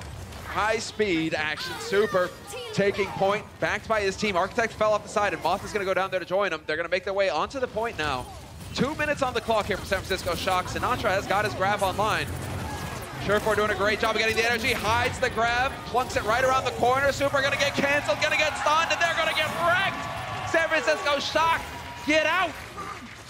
All props to Void right there, able to completely deny the Graviton Surge, using Defense Matrix, ate it. We got that in the kill feed as well. Surefour on the cleanup, and that's a rough one, because San Francisco Shock committed some ultimates to that one. I can't watch. I can't watch, this is too terrible. Fine, Void, getting the stats. I get it. Gotta get those kills, gotta get those stats, those juicy, juicy stats. Why not? 4 final blows for Void. Well, 3.5. It takes so long to set up on Horizon Lunar Colony here because of the spacewalk, because of the angle they're trying to take, that it might be San Francisco's last fight. It might actually be costing them the slow approach the whole way, although as we say it, there we go, they realize that perhaps they're going to go right into the fight. Nice attempt with the angle, just barely off, and we will have Shaz with the trance here, keeping his teammate healthy. Teammates. San Francisco Shock willing to back off and wait it out, but now's the time to push. Minute left on the clock. If they're going to make it happen, it's got to be now. Gladiators are feeling pretty good about this situation. They've done an excellent job so far of stalling it out. One tick, perhaps? Nope, contested at the last moment. Gladiators still here, though. Ult's online. Surefour with the grab. Could be looking for the opening, waiting to see. Sinatra's fully charged up. Sound barrier's thrown in. Grabs are in as well, and now we're looking for kills. Void gonna chuck the self-destruct in, and he's gonna get the kill on Super. Not looking good here for the Shock, although they are trading tank and support back and forth. Void, though, come on, needs to get that kill on Sleepy. Clutch Coalescence at the last second. Moira ults as everyone's getting chased down. They're getting pushed away. The Coalescence is gonna last forever. Shaz completes the kill and pushed all the way back. There's not time to reset. You gotta go forward. Press W. Press W, don't hesitate, run out there now. Do they have anybody who can make it a time? Moira may be able to touch. Looks like Nevix is gonna dart on. Less than a second and he gets in there, but he's gonna get obliterated immediately. Self-destruct goes off. No kills, but he will get a fresh mech. Decent enough stall. Boy, just gonna close the door on him. Not allowed. Self-destruct used, but now it's just gonna be trading back and forth here. Who's gonna mess up? Ooh, nice shatter there, knocks down a couple. Can they finish these targets though? Great support play to keep everyone on the ground alive, and well, Shaz opens it up with a pick. Now Shaz to kick things off, and that's gonna stagger things here. Super gonna get cut off from the rest of his team. That has been the theme of these fights. San Francisco Shock dying like flies now, and it's gonna be the Gladiators taking this solid hold, a hard hold on the first point. Something we don't get to say too often these days on Assault maps. Yeah, a lot of Assault maps lately have been like the NBA. No one's playing defense, but right there, a really nice shutdown. Uncommon, to say the least, but right now they're just outperforming. Surefour right now looking excellent on his Zarya. 11 final blows on his side. A monstrous amount of damage dealt. And the rest of his team, I mean, it really does feel like Void. I mean, obviously Void was doing some work, but with the cleanup kills. Always count on Shaz, though. They mentioned it's so versatile. I think the path to pro, if you want to be a Zenyatta or a support player, just move to Finland for a year. Saw Masa from Finland, Shaz and Big Goose, Rippo from Finland on the bench. They said it's just too cold to do anything but play games. That's pretty much it. That and it's dark. So 20 hours out of the day. If you want to be a support in the Overwatch League, go to Finland. It's not like if you want to be a Jedi, you got to train in a swamp at Dagobah. There you go. Isn't that like New Orleans? No. Where's that? It's nicer. No, I'm sorry. I love you people in New Orleans. Jazz Fest is great. Those guys are tripping it up there. All right, Architect. Whoa. Here we go. A change. Hex. Interesting. You know what? You got to try something. So far, the last couple maps, San Francisco's looked outclassed, so time to make some changes and hope this works. And this is not a new strategy by any means. No. Junkrat on the high ground with an Orisa really helps. Throwing the Bastion in there, why not? We've already seen it played well in the Overwatch League. Hydration and Surefour. Getting a little bit of scouting information. Hydration, we'll see what he wants to switch to. Surefour, very likely just going to stay on the Reaper, which works really well against what they have. Never mind. Let's just go right back to 3-3. Oh, wait. Whoa, whoa, whoa, whoa, whoa, whoa, whoa. There we go. There we go. The Hanzo, he's here. As well as a Pharah on Hydration. And we've seen Hydration do crazy things on Pharah in the past. So glad to see them changing it up a little bit. I guess they're feeling comfortable. You have not quite 5 minutes in the bank. Plenty of time to work with here. And, well, Roar is not going to be pleased. Oh. There's a lot of healing going to have to be pumped into him. Can you hear that? It's Winston shouting, "Nerf Bastion!" Well, Bastion actually got some changes made to his hero kit in December, so if you haven't played him since, negative 30% spread reduction just means that tighter cone of fire, much more effective at long ranges than he was. And, well, there you go. As Roar discovers, Void getting melted as well. Can't show yourself. Surefour on the flank, though. Nearly catches him off guard. Not quite going to pan out for him. Damage boosted Bastion just does so much damage. It is ridiculous. They're going to back up, reposition here while the Gladiators still continue to figure out what they want to do to crack this open. Surefour is going to have a Dragon Strike up, which is great to at least force the Bastion out of position and then try to dive it and punish it. Oh, and here we go. Tank mode, and already Surefour obliterated. Sinatra, that would be sick if he could hit that shot, but it's probably not going to happen, and he will survive for now. A bit risky to be going for tank mode, just because then you're losing, I mean, you're losing the damage output and the positioning, but so far, Gladiators are still trying to find a way in. They resurrected Surefour, but Roar died immediately after, so they're going to have to wait for him to get back into this one. You might see some sort of barrage try to come up. It can be really risky against a Bastion. He's in great position. He's getting damage boosted, so see what Hydration tries to get done with this. He's just melting shields for now. Missing that point. Yep, it does look like it. Barrage combo straight on. There we go. Gets the job done. Nothing there to stop him. Does tremendous damage as well. Resurrected, though. Brought back up. He missed his second rocket that would have punished that Mercy. Question of whether they can just dodge all of this as well. Just set up shop on the point. Architect, though, looking to take advantage of this. There's the squishy. Big Goose is done. Big kill there to stagger things out here. San Francisco Shock looking good. The bongos are down. They've worn off. Sinatra going into tank mode. Oh, man, beautiful. Finds one kill, but gets picked by Shaz. Takes the Pharah out of the sky. Desperation comes in, popping ults all over the place. This one is very back and forth. The Gladiators are committing Hydration onto the Hammond just to get back to the point a little bit quicker. With the Resurrection, though, it's a stable defense right now. But they've managed to pick up one tick, and all the chaos, they've managed to pick up one tick on the point. They have 2 minutes to pick up, what? Not going to do it. Another 8%. There we go. Breaking my own rules here, Hex. Breaking my own rules. And it's going to prompt a change. It looks like. Surefour going to be swapping over to the Zarya. Hydration on the Brigida. Yeah, they're just going big into it now. Chaz moves over to the Moira, get all that AoE. Like, I think they realize they just have to clump up on the point, especially once this tire's out. Oh my god. What was that?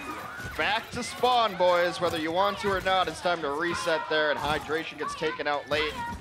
Oh, that was sick. Insta-tire, insta-gib. Well, who's going to kill it for the Gladiators here? They don't really have like the burst damage to be able to kill a tire.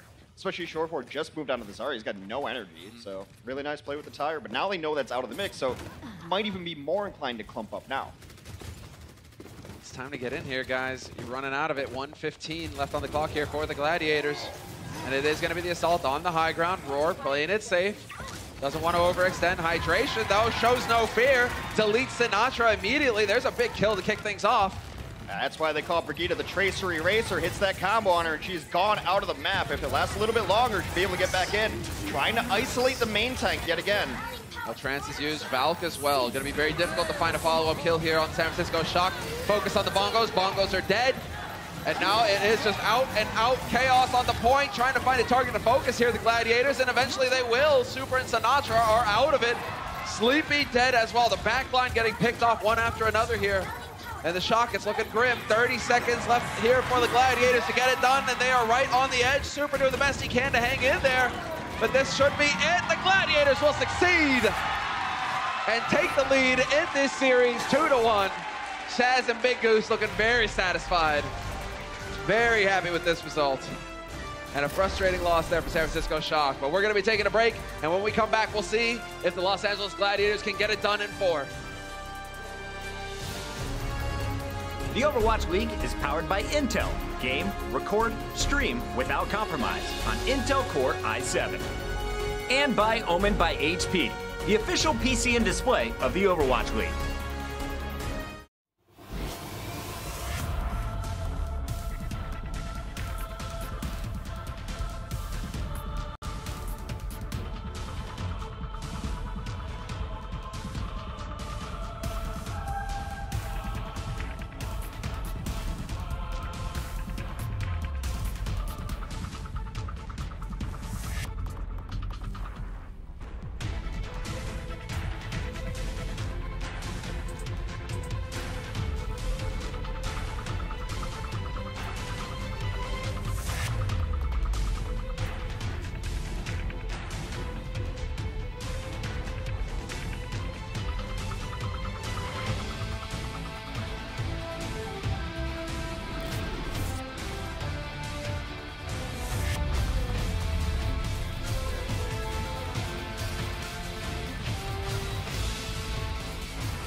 What's up, everybody? Welcome back. We just saw map 3 end with the LA Gladiators taking the victory.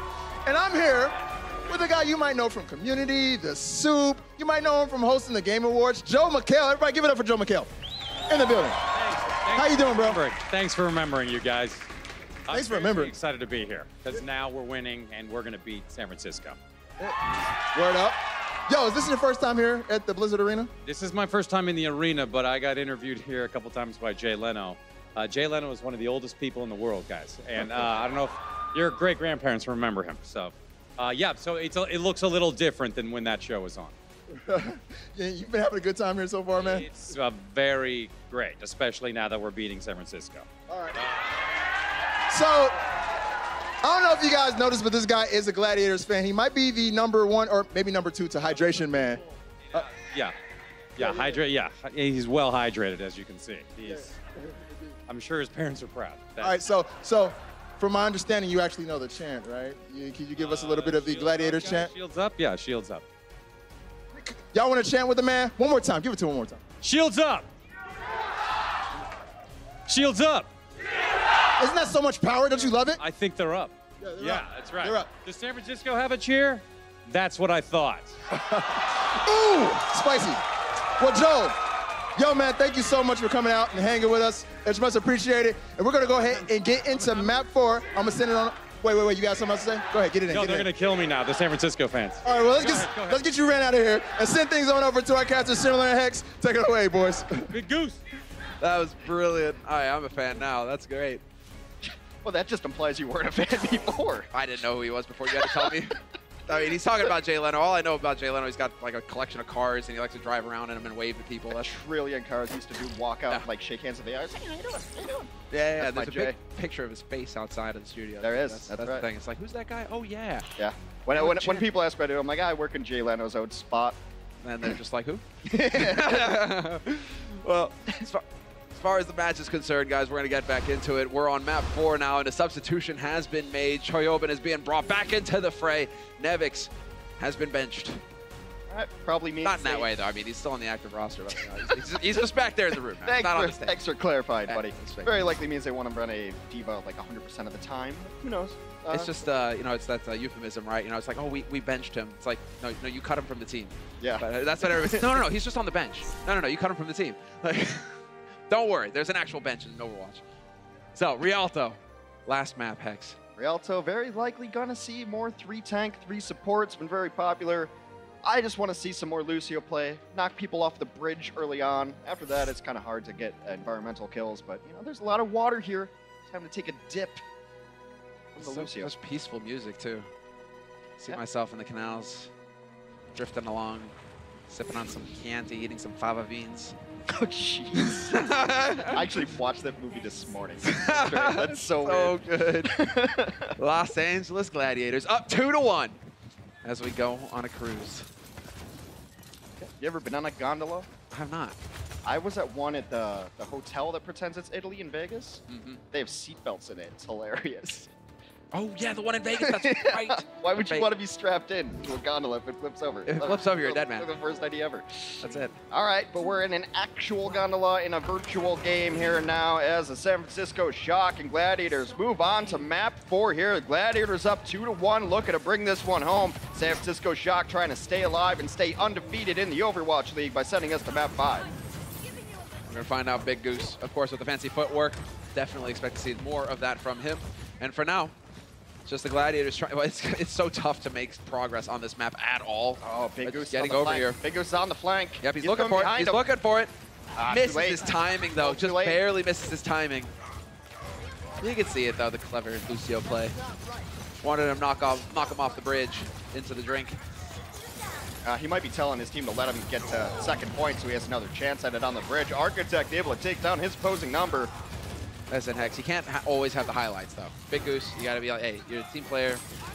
We get it. The damage dealers, they always get all the love and everything, but we actually need to win this. Although Roar right now getting snuffed. San Francisco Shock, once they got over the bridge, doesn't look like they're going to stop anytime soon. Right now, the Gladiators are a bit on the back foot. Have not slowed down at all. Keep pushing. Only 2 kills on Eventful so far on the first point here, and it does seem the Gladiators are happy to give up first point. Don't want to give up any more lives in this, and they'll just find another corner to hold around. Exactly right. So Gladiators having to give ground right now. It's been the main thing here with these teams. They're still working out the kinks, their ability to just decisively close on these maps. Not quite gonna find it. There it is, there it is. It was just the anticipation. Sleepy just keeping us wondering there for a second. All the transcendences though, it is gonna be the old Fiesta. Grab is there as well. Hydration will find a kill, and it eventually is gonna wind up with Roar getting cast into the canals. Nice play there, and now San Francisco continues to push forward. It was kind of odd. The Gladiators had pulled all the way back to the second corner, which is a much more defensible spot, and then walked out into the open and seemed to want to take a fight on the bridge, maybe trying to set Big Goose up for it, but Sleepy put a quick end to that, got himself a Transcendence to boot on the headshot, able to keep his team alive. It's been all San Francisco thus far. It only gets more difficult as this map progresses, though, and these choke points, more flanks open up. Now more chances for Big Goose to get boops, so we'll see if he's going to manage it. For now, the Gladiators content to try and stick together as a unit. We do have a self-destruct, and Void is kind of hanging in the back right now. He could be trying to look for a positioning. Self-destruct goes over the side, though. That one is going to be on Choi. And instead, now the counter coming in from Void, not going to find any targets either. Instead, it's Sinatra finding the kill on Big Goose to kick off this fight. So far, the Shock have been doing a fantastic job. Shatter does not end up sending anyone to the ground, but is going to force the Gladiators to back up even more. If they want to fight, they have to fight right now. Going to drop the beat and get into it, but they're still losing heroes. So now we got the grab thrown in. Do we have the follow-up damage? Anything here to do? No, Void, you need the self-destructs. It's not just landing on him that's going to smush him, right? Not in this game, at least. Super and Sleepy, though, going ham, and it's the Gladiators just getting wiped out at this point. San Francisco Shock.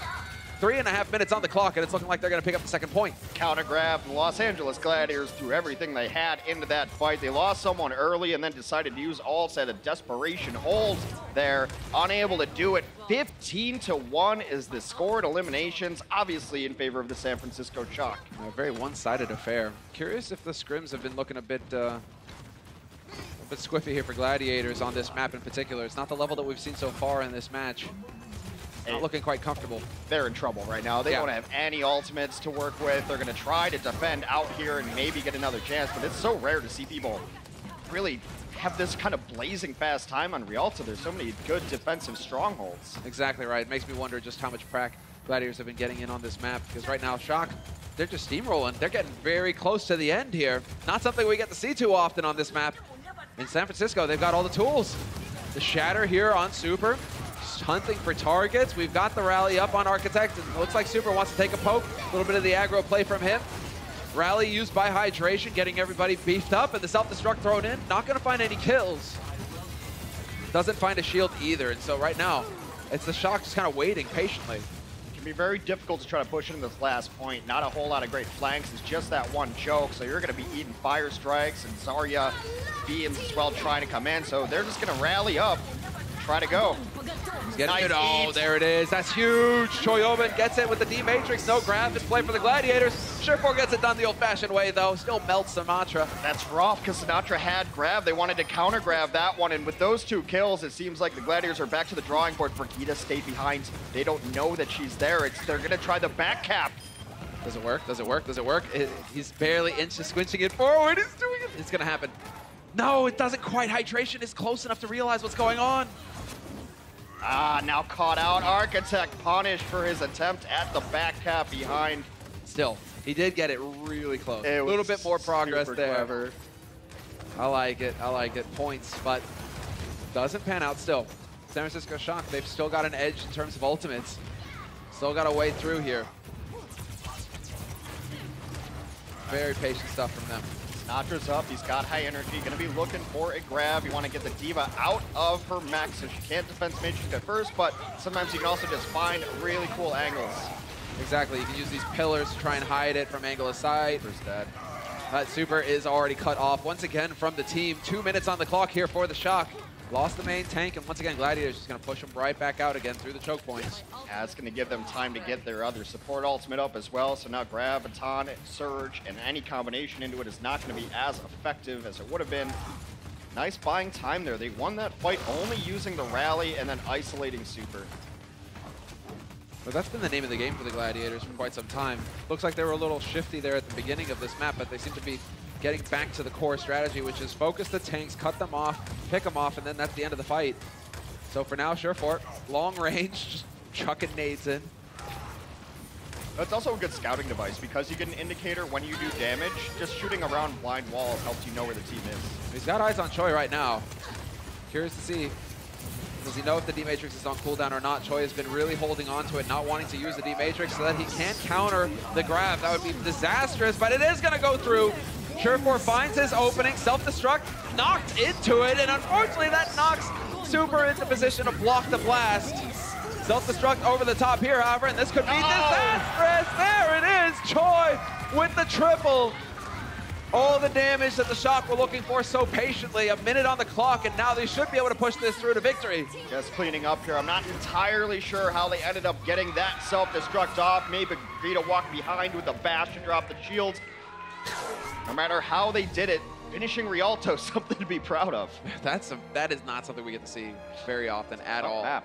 21-6 in terms of kills. The Shock really coming out ahead there. A little bit of a fight back from the Gladiators towards the end, but it will be the Shock picking up 3, and that's really going to set them up nicely to push this to a 5th map. Yeah, very nice. I mean, the alt eat was very good. The Skiva play's been pretty exceptional. Up top, we'll see. Oh, it's a charge out. Nice play. Super with Redemption charges the Rhine out of the pile, so no shield up. Ironically enough for the Gladiators, and they get destroyed by a self-destruct. Oh, I want to see the replay of the one prior to that, though, because they did just boop Super right into position to save his teammates. Instead of getting rid of the Rhine, it's like, oh, thanks, guys. Thanks, we can keep fighting now. But that's the way things go sometimes, and we're not going to be flipping sides as it always goes. If you're new to Overwatch, teams swap, and now it's going to be on the Gladiators to push forward and see if they can pick up 3 points. San Francisco Shock will now be on the defense. In terms of strategy, it doesn't look like we're going to have any changes.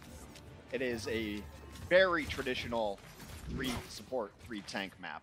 It's one of the best maps to run it on. Not a whole lot of high ground. You're generally just pushing forward, and then there's small high ground, but the high ground is generally accessible by any sort of hero. There's stairs a lot in this map. A lot of stairs in this map, you're right. Sorry, not sorry. There we go. And the Gladiators, let's see what's possible here. 3 points is what they're after. Have to finish the map, otherwise we're going to map 5. Going to be control all over again, and that was a close one to kick off this series between both of these teams. So, nice attempt, not quite going to be good enough, and Sinatra will find the first kill here to kick things off. Shaz, dead already. Big Goose. Just keep an eye. Where's Moth? Where's Moth? Don't want to get caught out of position. To walk all the way back, taxi his friend in position. I mean, that one kill buys you solid 20 seconds before the other team can re-engage and attack again, so a lot of value. Oh, they made it across the bridge, so they have that going for them. Don't have to worry about environmental kills now. Now it's just about making progress around these bendy roads. I'm impressed that that payload can fit through, you know, like old roads, man. It's kind of scary. I think you're going to scrape the paint off on the sides. Luckily it floats and it's not on tires, because that's cobblestone and that's a bumpy ride. That's a bumpy ride, uncomfortable. Just crawling around the cart now, waiting for abilities to come online. Seems like both teams are playing kind of passively at the moment. Neither willing to commit. Void with quick fingers there, quick reaction. Blocks out the fire strike. The Void just looking to kind of drop in from on high, taking advantage of what little... Oh, taking advantage of what little high ground there is on this map. Point blank battle, and it's going to be the grab. Angle is found, but are they able to follow it up? It doesn't look like it. Choyobin was eating up all the damage with the D-Matrix, and now it's going to be the Los Angeles Gladiators getting some serious progress here. Shatter just thrown out there by Roar. San Francisco has saved their support ultimates, though. The rally's coming out right now, but they still have the Transcendence and the beat. Meanwhile, Shaz uses Transcendence, and that is a clutch kill. You losing your tank in this kind of composition means you better start walking backwards. This is more along the lines of what we expect to see on Rialto. 2 minutes left on the clock, haven't even made it to the first point yet. Struggling for every meter of progress, whereas San Francisco Shock are kind of just chuckling to themselves. They've done a really good job of managing ultimates here, too. They've been very patient, not panicking. No reason to use those ultimates early on. Solo ult onto Sinatra.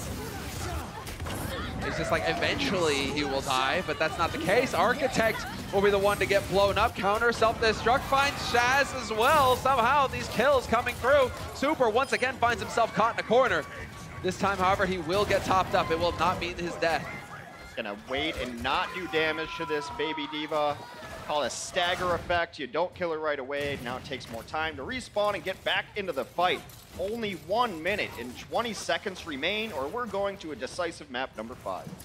That will have been the story of the day. So far, every series has gone the distance. 5 maps necessary. 3 points on the last map as well. These teams, no clear advantage just yet, although the Shock are looking pretty healthy right now. A minute on the clock here for the Gladiators. Ult's coming online now. We've got the trance here for Shaz. We're going to see when he's going to decide to pull the trigger on that one. As far as the aggressive ultimates are concerned, though, Roar, the closest one to getting a shatter. They're going to get grabbed right away. Now the Transcendence comes out. Super gets displaced, was trying to get the charge into that. Got knocked back last second. Hydration with the clutch play there. The flail just knocks him offline. Sick plays, sick, and it is going to work out. Self-destruct goes off. And already Roar, the one moving forward here, slowly stomping his way in, but the San Francisco Shock so far looking very good.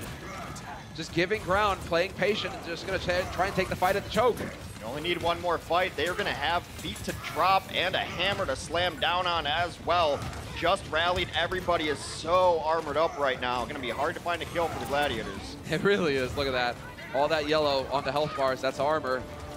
Reduces the damage taken, and now as the music begins, are they going to be able to pick up the first point?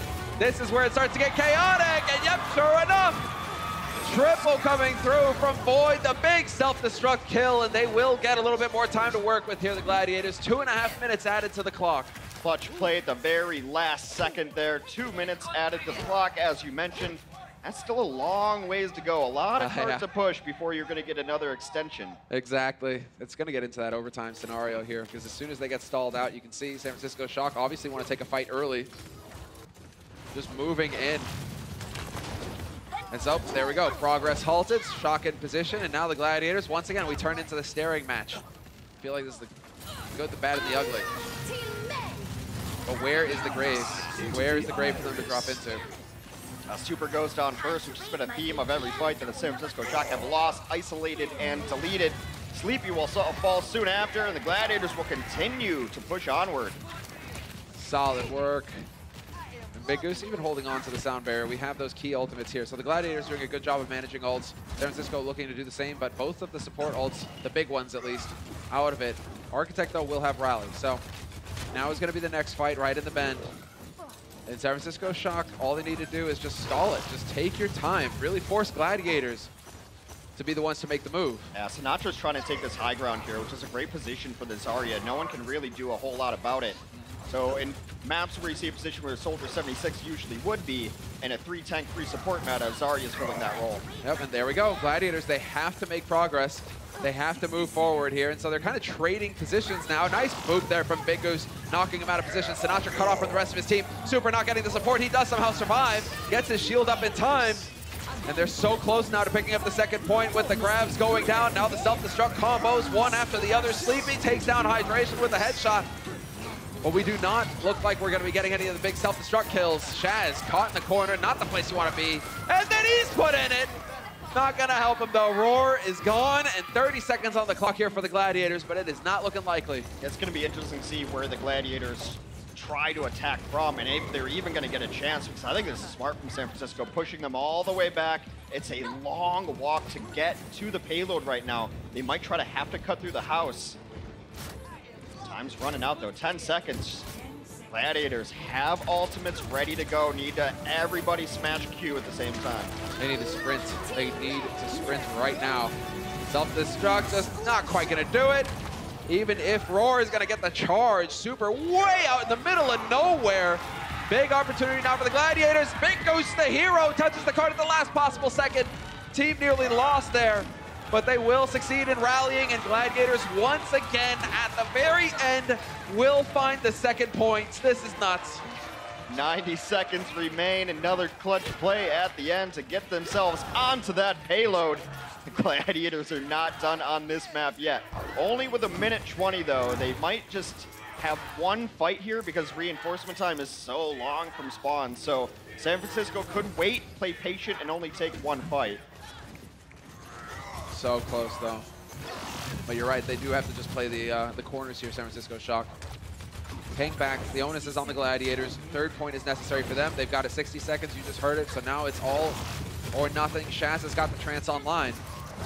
And Surefour's got the grab. We've seen some big grabs out of him so far.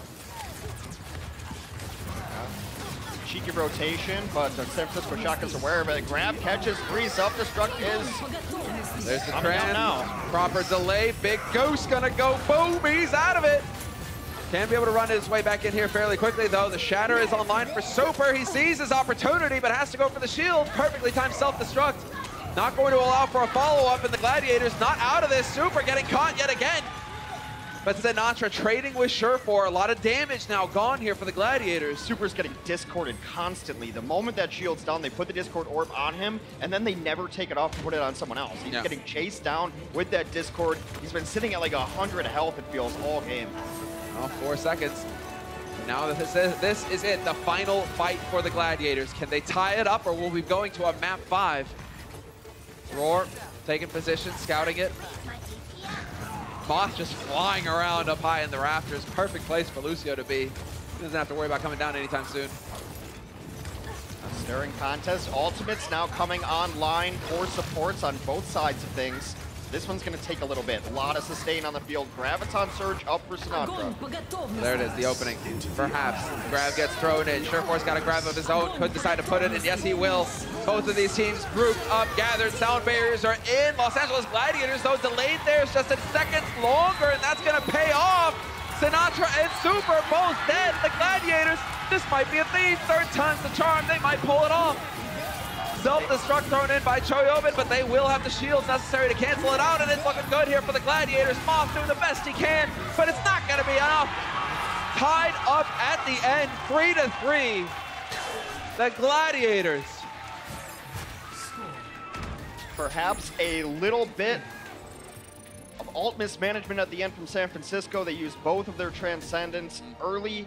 After that Transcendence was fading away, then you saw them get Graviton, forces out the beat, and now you don't have the sustainability. And that is a keyboard. Yeah. Broken on purpose. That's not just me after I'm playing against Genji. No, he just snapped it. He just snapped it. He was like, actually, it's not going to fit on this desk. Hold on, let me take care of that. The big plays is the Gladiators, again, all of those points. Clutch it out at the 12th hour there.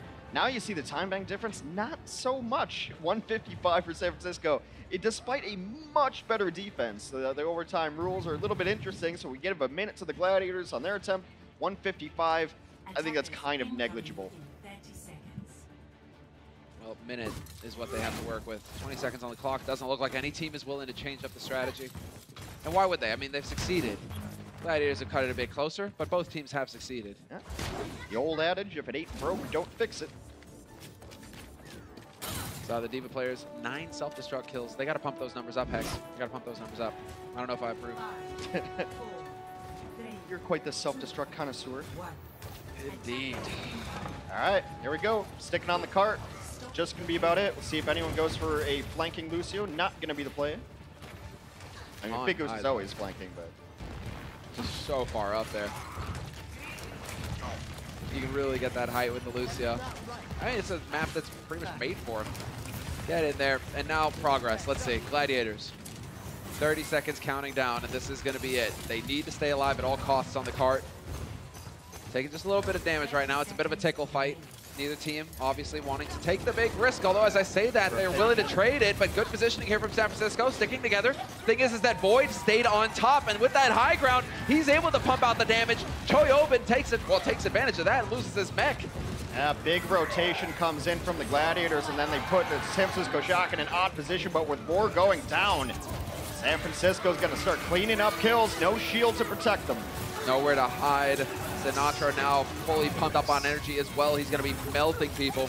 Transcendence has been used by Shaz, and Roar has got the Shatter online. Doesn't waste any time in using it, but that's not going to save his team. Hydration and Shaz, Roar, everybody dying on the Gladiator side, and this is where the party ends. The Gladiators, all they could do. San Francisco Shock with a solid hold on the first point. That was a really nice attempt at the rotation, but San Francisco's been very good on their communication, calling these rotations, calling their comms, and knowing where to be so that they're not caught off guard. Nice play there. Thought for a second it was going to work out with Void on the high ground there.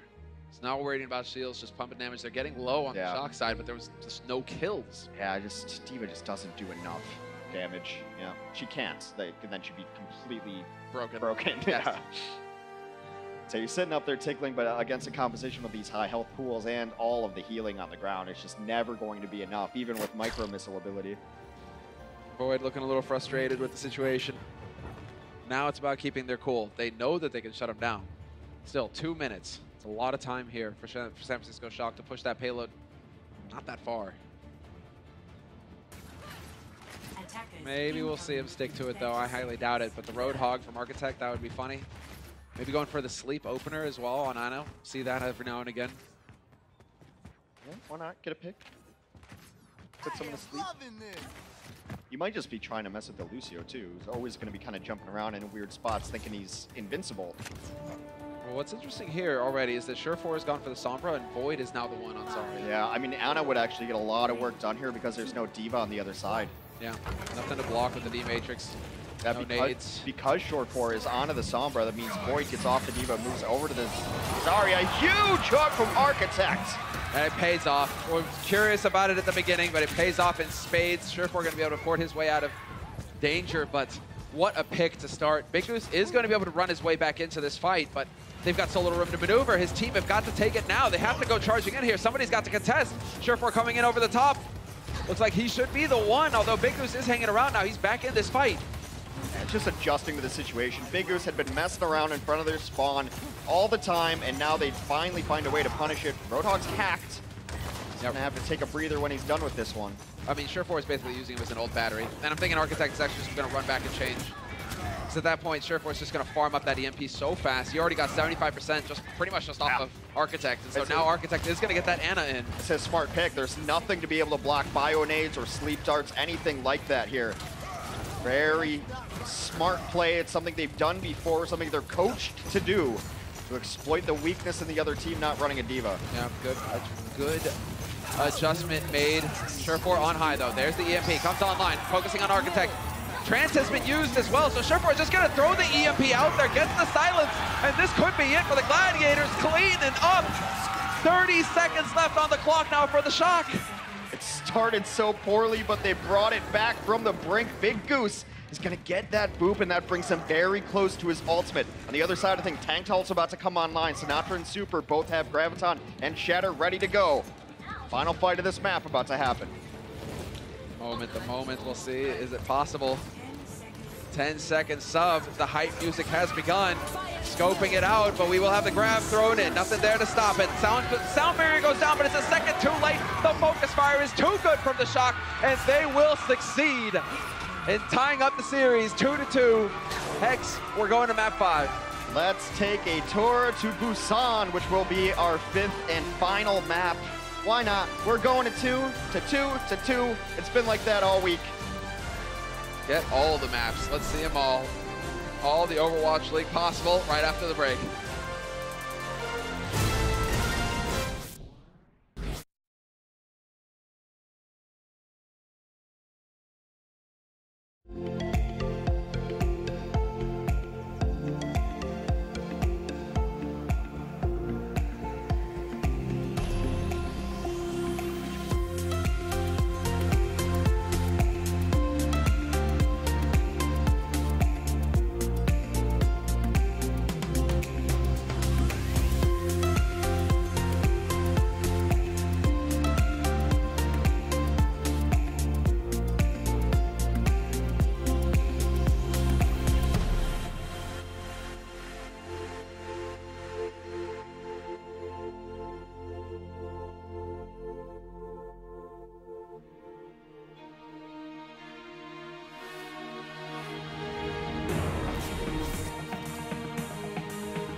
Welcome back from the break, everybody. San Francisco Shock, they succeeded at the very end to tie the series up 2-2. That means we're going to a 5th map to sort it all out.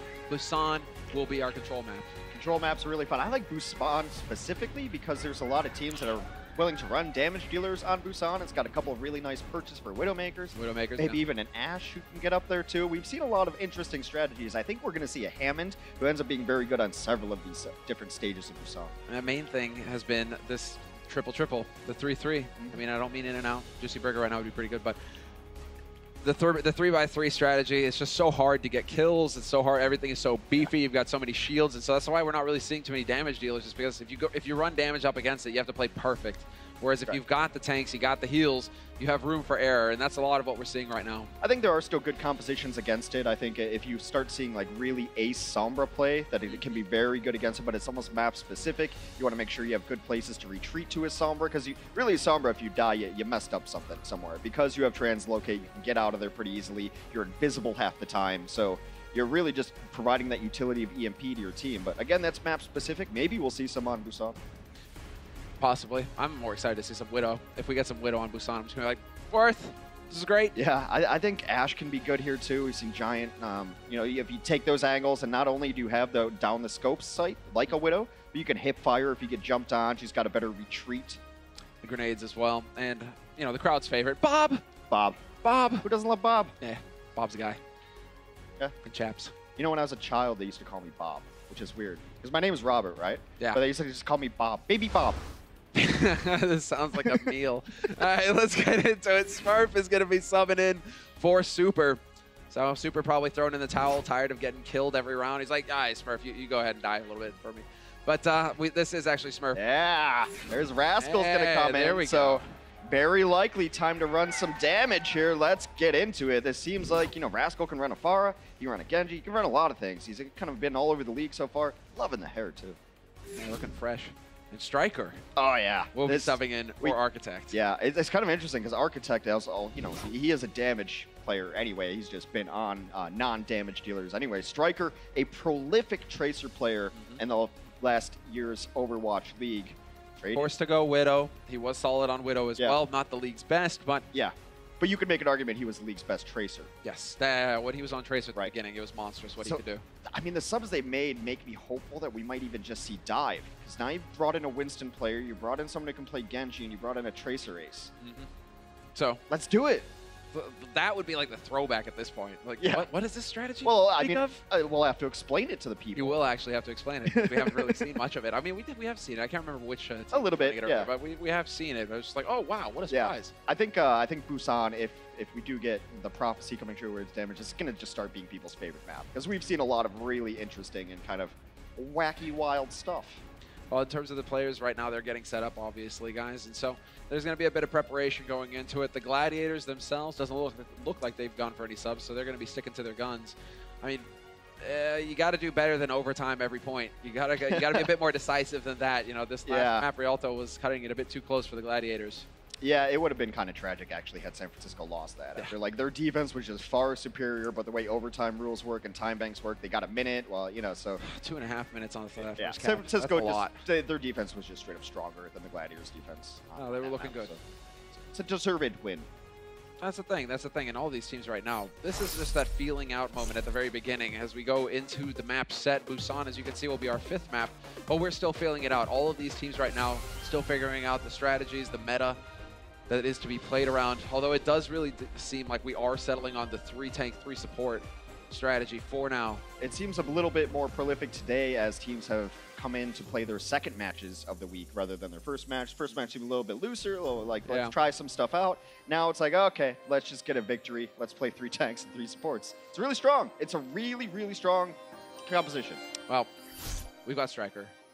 We've got Raph. I really think that, like, if you're bringing in these players and you run 3-3, it's just to mess with me, and I'm going to quit. I'm going to leave the arena. I'm going to say, you brought in Striker to play Devo? Yeah, exactly. What's happening here? It's not happening. I hope to see some damage here from these guys, especially from the likes of Striker and Rascal. I have to imagine they will. And then then it really becomes how do the Gladiators react to that if we do see what I think we're going to see. So. Wow.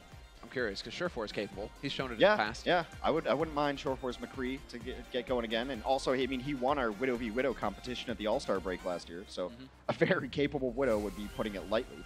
Yeah, going toe-to-toe right now. That would be sick. Perhaps Striker, perhaps Rascal, perhaps any of them. Yeah, but I don't think they're going to play Widow, because if you're going to play Widow for San Francisco, you keep an Architect.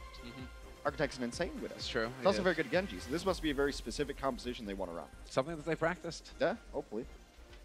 We can only hope. As we get into the map, you can see it behind us. It's changed up on the massive screen. If you get a chance to come here and watch in person, everybody, I highly recommend it. From the Blizzard Arena in Los Angeles, just the screen alone. The screen alone is totally worth it. It's worth. You've seen pictures of it. It's amazing. As far as the composition is concerned, let's see what they've got in store for us here, the lads. Choi's just messing with you. Maybe, maybe not. I mean, I definitely see Hammond being a viable option. Rascal on Widow makes a ton of sense. And I meant, no, Rascal on Pharah. And then Widow is really good on a lot of these stages. Let's go, San Francisco. Running an interesting composition. Fire and rockets over the top. Rascal is a great Pharah. So we'll see how the Los Angeles Gladiators respond to this. Well, Surefour's going to make it his life's work to just get on Striker, it seems. But at least to threaten him, because as with the mobility that he has on Sombra, he's going to be able to work his way over there. Sure enough, he's got his eyes on the back line. He's got his eyes on Widow. So Surefour's going to be saying hello in a moment. Yeah, the supports are back there with Striker, keeping them all happy and healthy. So it's going to be hard for him to find a target. Really nice shot. Striker opens it up. 2 tanks now down to the aggressive play of the San Francisco Shock. Now there it is. Striker already showing us what he's capable of. Going to have to see if the Gladiators are going to opt for a change here, coming back into it, or if they're going to stick to this play. Rascal's now on the Ana, so we've seen the shift already coming out here. No longer going to be running the Pharah. He wasn't getting enough done with it. Instead, he's going to go over to the healer so that they get a little bit more support on the Shock side of things. Still no one in control of the point as they continue to battle it out. Big Goose finally connects his headshot of his own onto Striker. Does seem like the Gladiators are in position to take first control. Getting into it. Big Goose looking for the wrap. He's capable of it. Choi right now, though, out in the open, will get forced to translocate back. Denied. No Hammond to the face here for Big Goose. It's going to be a dead Smurf instead. And now they're just trying to escape, but it doesn't seem like Zen's going to be able to get out. Nope, it's just Lucio running the retreat. You know what makes sense why to bring in Striker instead of Architect if you're going to play Widow? Is Striker was probably warming up his Widow. You can't ask Architect to play Brigida all day and then be like, oh, go hit headshots. True. Striker's probably coming in warm on it. But, you know, then we go right back to the same strategy again because Striker's now on Zarya. So here we go, Hex. They're breaking your heart. If you want to, you can just, the door's right there. Yeah, it's fine. I'm out. I'll stay. It's all right. I'm just thinking, the thing is I'm distracted because I'm just thinking that Boston and Dallas both missed a huge opportunity by not picking up Smurf. Yeah. I mean, come on. Team colors, it would have been perfect. An enormous hack comes down and the kill cleanup comes in over the top and changed composition, still same result, 50% for the Los Angeles Gladiators. They are on their way to some ultimate abilities coming up as well. Void's gonna have self-destruct, no Graviton to combo with it though, so just let it fly. Beep, beep. The taxi's here. Big Goose. Just going to ferry Surefour back into the fight that much faster. And then a little bit of the presence here on the point, but it's not quite going to be enough. There's plenty of Gladiators around here to stall things out. 70% and counting for the Gladiators. Roar's got his Primal as well, but they get hacked. Or 2 of them will hit with the EMP. Big Goose and Hydration right now have to be careful, as well as Void. Hydration hanging in there, but he eventually goes down. Rascal will find that kill with the help of the Sombra. Sound barrier getting thrown in by Moth as well, and so right into it now. Just trading these ults. Trading the big brief back and forth. Big Goose and Rascal getting killed. It's the back line that are getting beat up. It does flip over. They're not done with this one yet. All they need to do is win this fight and take it back. A nice Transcendence keeps everyone alive. Super low is Smurf and Surefour will finish him off. Lucio's dancing up top. And it does seem like the Los Angeles Gladiators are going to pick it back up. There's a Sombra near the point who can touch it and extend overtime for San Francisco. Oh, they're just flailing around. They're looking for it. They're looking for it. They're like, hey, we know you're still on it. EMP is nearly online again, though, for Choi Obin. So this is going to be interesting. Overtime Wick going down, though. And they will be able to touch and contest. Choi Obin looking for the angle. Is he going to get it? Yes. Monster EMP. Monster. 4 get hacked. 4 surely going to die. Well, at least Big Goose is going to be able. Well, there we go. We get the 4th on Roar. Big Goose somehow survives. And Void demeched. So San Francisco fighting right back. Well, this Hammond play has been a staple of Busan, and they're just going to body block Pilot, D.Va. Every second counts. Got to wait to respawn and wait for your team. So, especially on Control, where seconds equal percentage points, really important to take every single one. Eventually, he'll be able to get back in. Yep, there we go. Gets ferried back in by the taxi Big Goose. And we got the Grav online here for sure for it. Still waiting on him to charge up some energy, though. Right now, he is a weak kitten. Oh, no, never mind. Just throws it in there. Let's go. Striker solo grabbed, and he is dead. Immediately, Rascal cut off from the rest of his team as well. Just goes for the rally in desperation, just throwing ultimates out there left and right. It's a strategy we've seen more and more as the Overwatch League continues on this year, is solo grabbing a single tank on the other team, because when you're running similar compositions like this, being up 6-5 is enormous, so you might as well just get the value. You don't have to hit 3 in a graviton to win a fight. Oh, this is now all the pressure on San Francisco. They're going for wholesale changes on their side, trying to get into the fight faster. Striker is back on his faithful Tracer. I expect him to 1v6 them right now immediately. EMP is certainly going to help things as well. Choyobin setting it up for his team. Sleepy dropping dangerously low, though. Will be able to survive just a while longer. Yeah, Shaz was clutch there. He didn't get EMP'd, was able to Transcendence and keep his useless teammates alive as they were unable to use abilities. And now it's pretty much all over but the cleanup here. Hammond and Lucio dancing around.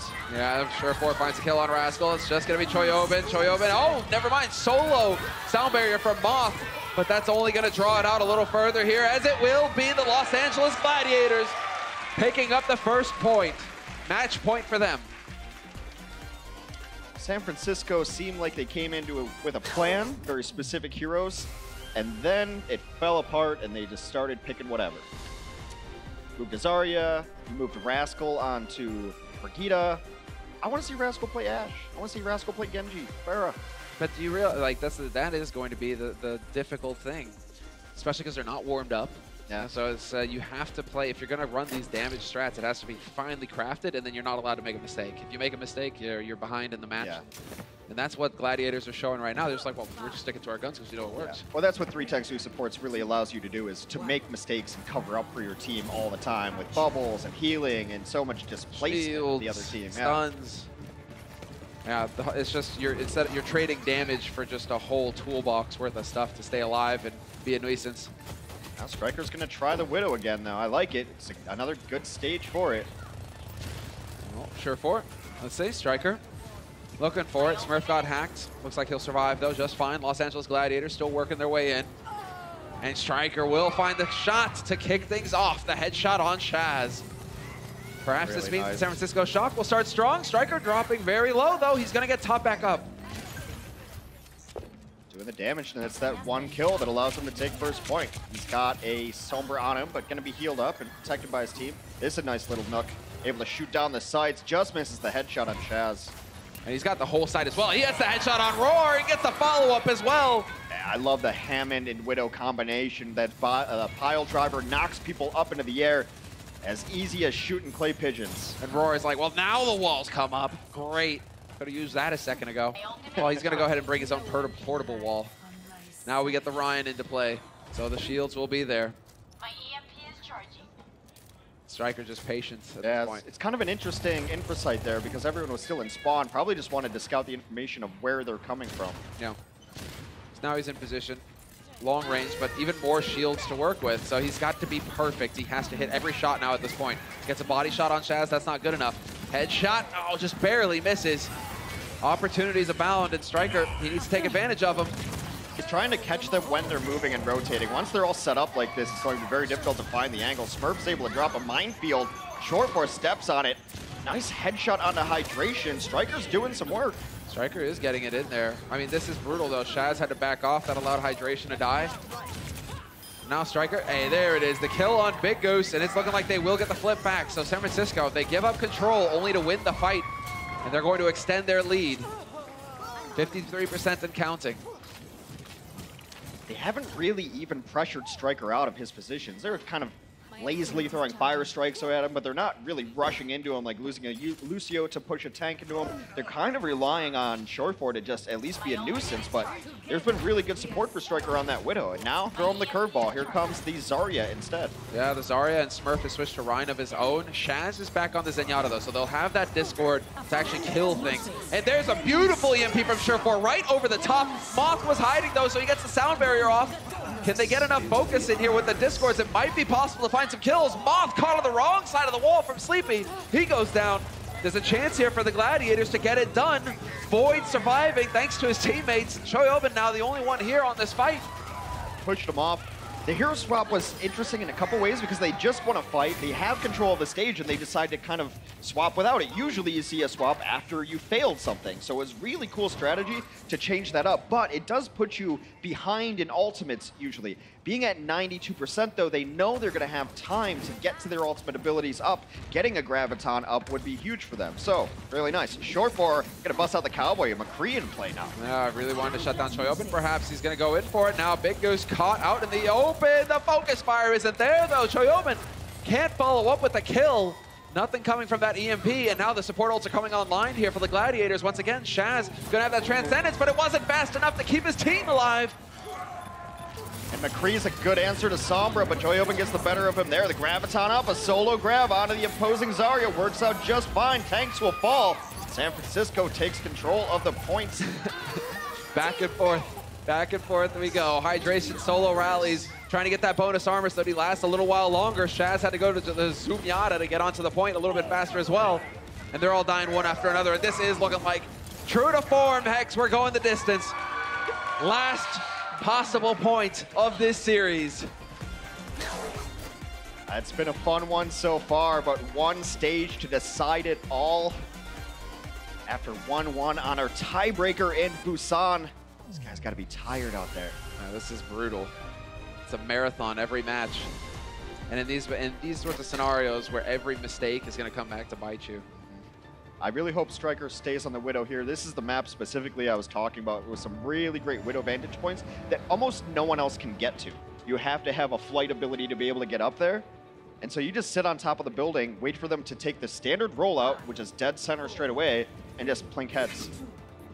I think he's going to stay on it. Let's see. Every Game 5 this season has gone to 3 rounds. Well, if it's close all the way through, right? This is the spot. Let's see, I'm sensing a pattern. Captain Planet, the Trout, on his game, and Striker certainly on his as well. He's been hitting some shots. We'll start waking up there towards the end. There's a beautiful headshot, gets the DMAC on Void, renders him useless. Hydration will get the kill on Smurf though. It looked like a stun, so that's no good. Trading 1 for 1. Still no one even putting a toe on the point, but with that kill from Short4, they're going to feel much more comfortable just hanging out on the point. Eliminating Widow means you don't have to guard your sight lines. You can just kind of be wherever you want. It's a very nice kill from Short4's Sombra. And instant swaps coming through here from San Francisco. Just going right back to the strategy that won them the last point. So back into the 3-3. Well, 3-2-1, I guess. Yeah, 3-2-1. Sombra in the mix. The hacks are going through, though, for sure. And now, well, we'll see. It is just San Francisco Shock hanging out on the point. Everybody behind the Rhine shield. Let's all just hang out over here in this little nook. And, well, as far as Gladiators are concerned, eventually they're going to have to do something about it. And, yeah, sure enough, Roar, it's pissed off. He's going to go ahead and try and punch him out into the open, where perhaps they can take advantage of this play. Big Goose finds the kill on Choi. And he's looking for it, trying to chuck him onto the rails. Brutal. Really nice isolation play there by Roar. I thought he was going to get rewarded with even more, but now the EMP comes in, and now it's swinging back the other way. But is it enough? No! Hydration catches himself a triple. Short4 with the cleanup. Gladiators about 40% away from winning this series. That was looking so good for a moment there. Then the hero EMP opens it all up. Short4 once again coming through the clutch for his team. And now he's hanging out on the edge as well, ready to just harass the flanks. Well, the flip side of getting EMP'd is you can't use ultimates. So San Francisco's got about 5 of them ready to go, almost 6. So they're going to start using their abilities. EMP only catches Hydration, but that's still a good start. Rascal will win there. Choyobin's out of it, but that's fine too. Short4 trading it out. Now we're going to get the Primal once again here from Roar. straight into it. Will be contesting on that point. Gotta be careful, don't want to get caught in that corner. He's doing a good job of just sowing chaos in the ranks. Shaz to find the kill on Rascal. Sound Barrier is gonna get thrown in by Moth. They've done such a great job of singling out targets and calling it out so that those targets are then eliminated. The focus fire target calling has been great. Super's in trouble again. He's discorded again. Or that's Smurf, sorry. Yeah, but they are going to get separated once again, and this is the moment here for the Gladiators. 99%, only going to be Striker and Choi. There is still a couple here for San Francisco Shock. The Coalescence pointing. That's the point. That's where we need to win the fight. Get on it. May not be enough, though, for the Shock. Too good here on the Gladiator side of things. Rascal is gone and is spinning out of control. The Gladiators will succeed in the end on home turf. 3-2 victory. A well-fought match from San Francisco Shock. Made a lot of changes at their deep roster. Not quite enough there towards the end. The Gladiators have this great style, which is so passive, and then they find a single target, solo them out, and call it with Big Goose moving people around, or when he's on Primal Rage Winston. They've done such a great job. It must be so frustrating to play against.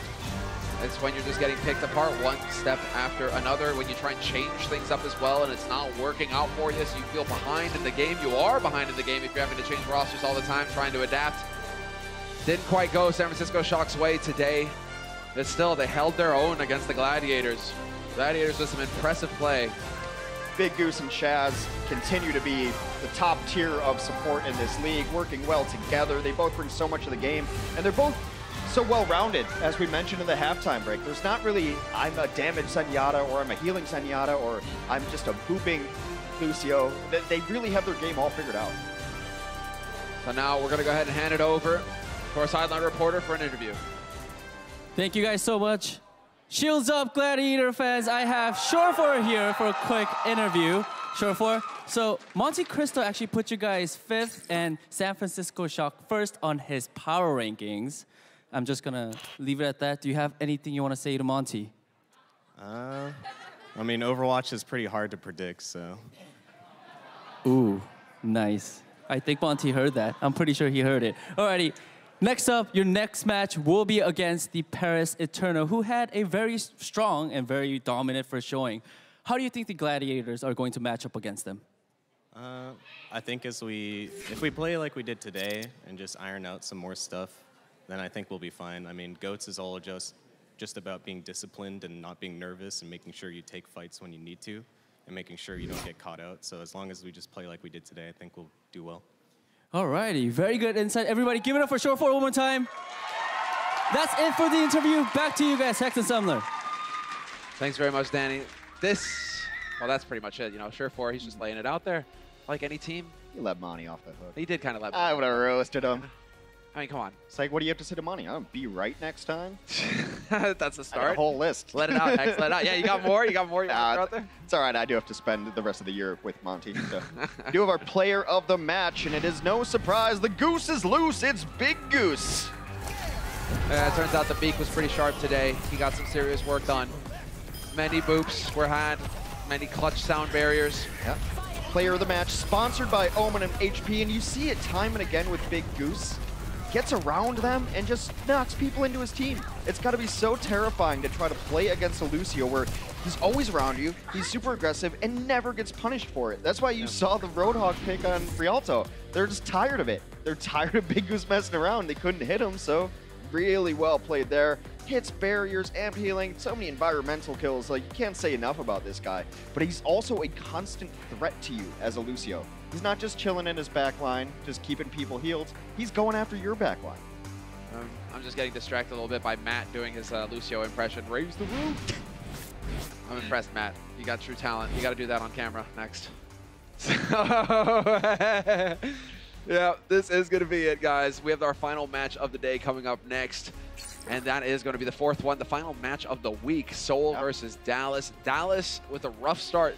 So definitely looking for redemption this time. Yeah, it was pretty hard for them. So, and in Seoul, you know, can they carry the momentum? I talked about Seoul earlier this year. Like, if they start out strong, they're going to continue to get strong. If they start out poor, it's going to continue to deteriorate because they're such a mentally based team in their heads. It's all about momentum with that squad.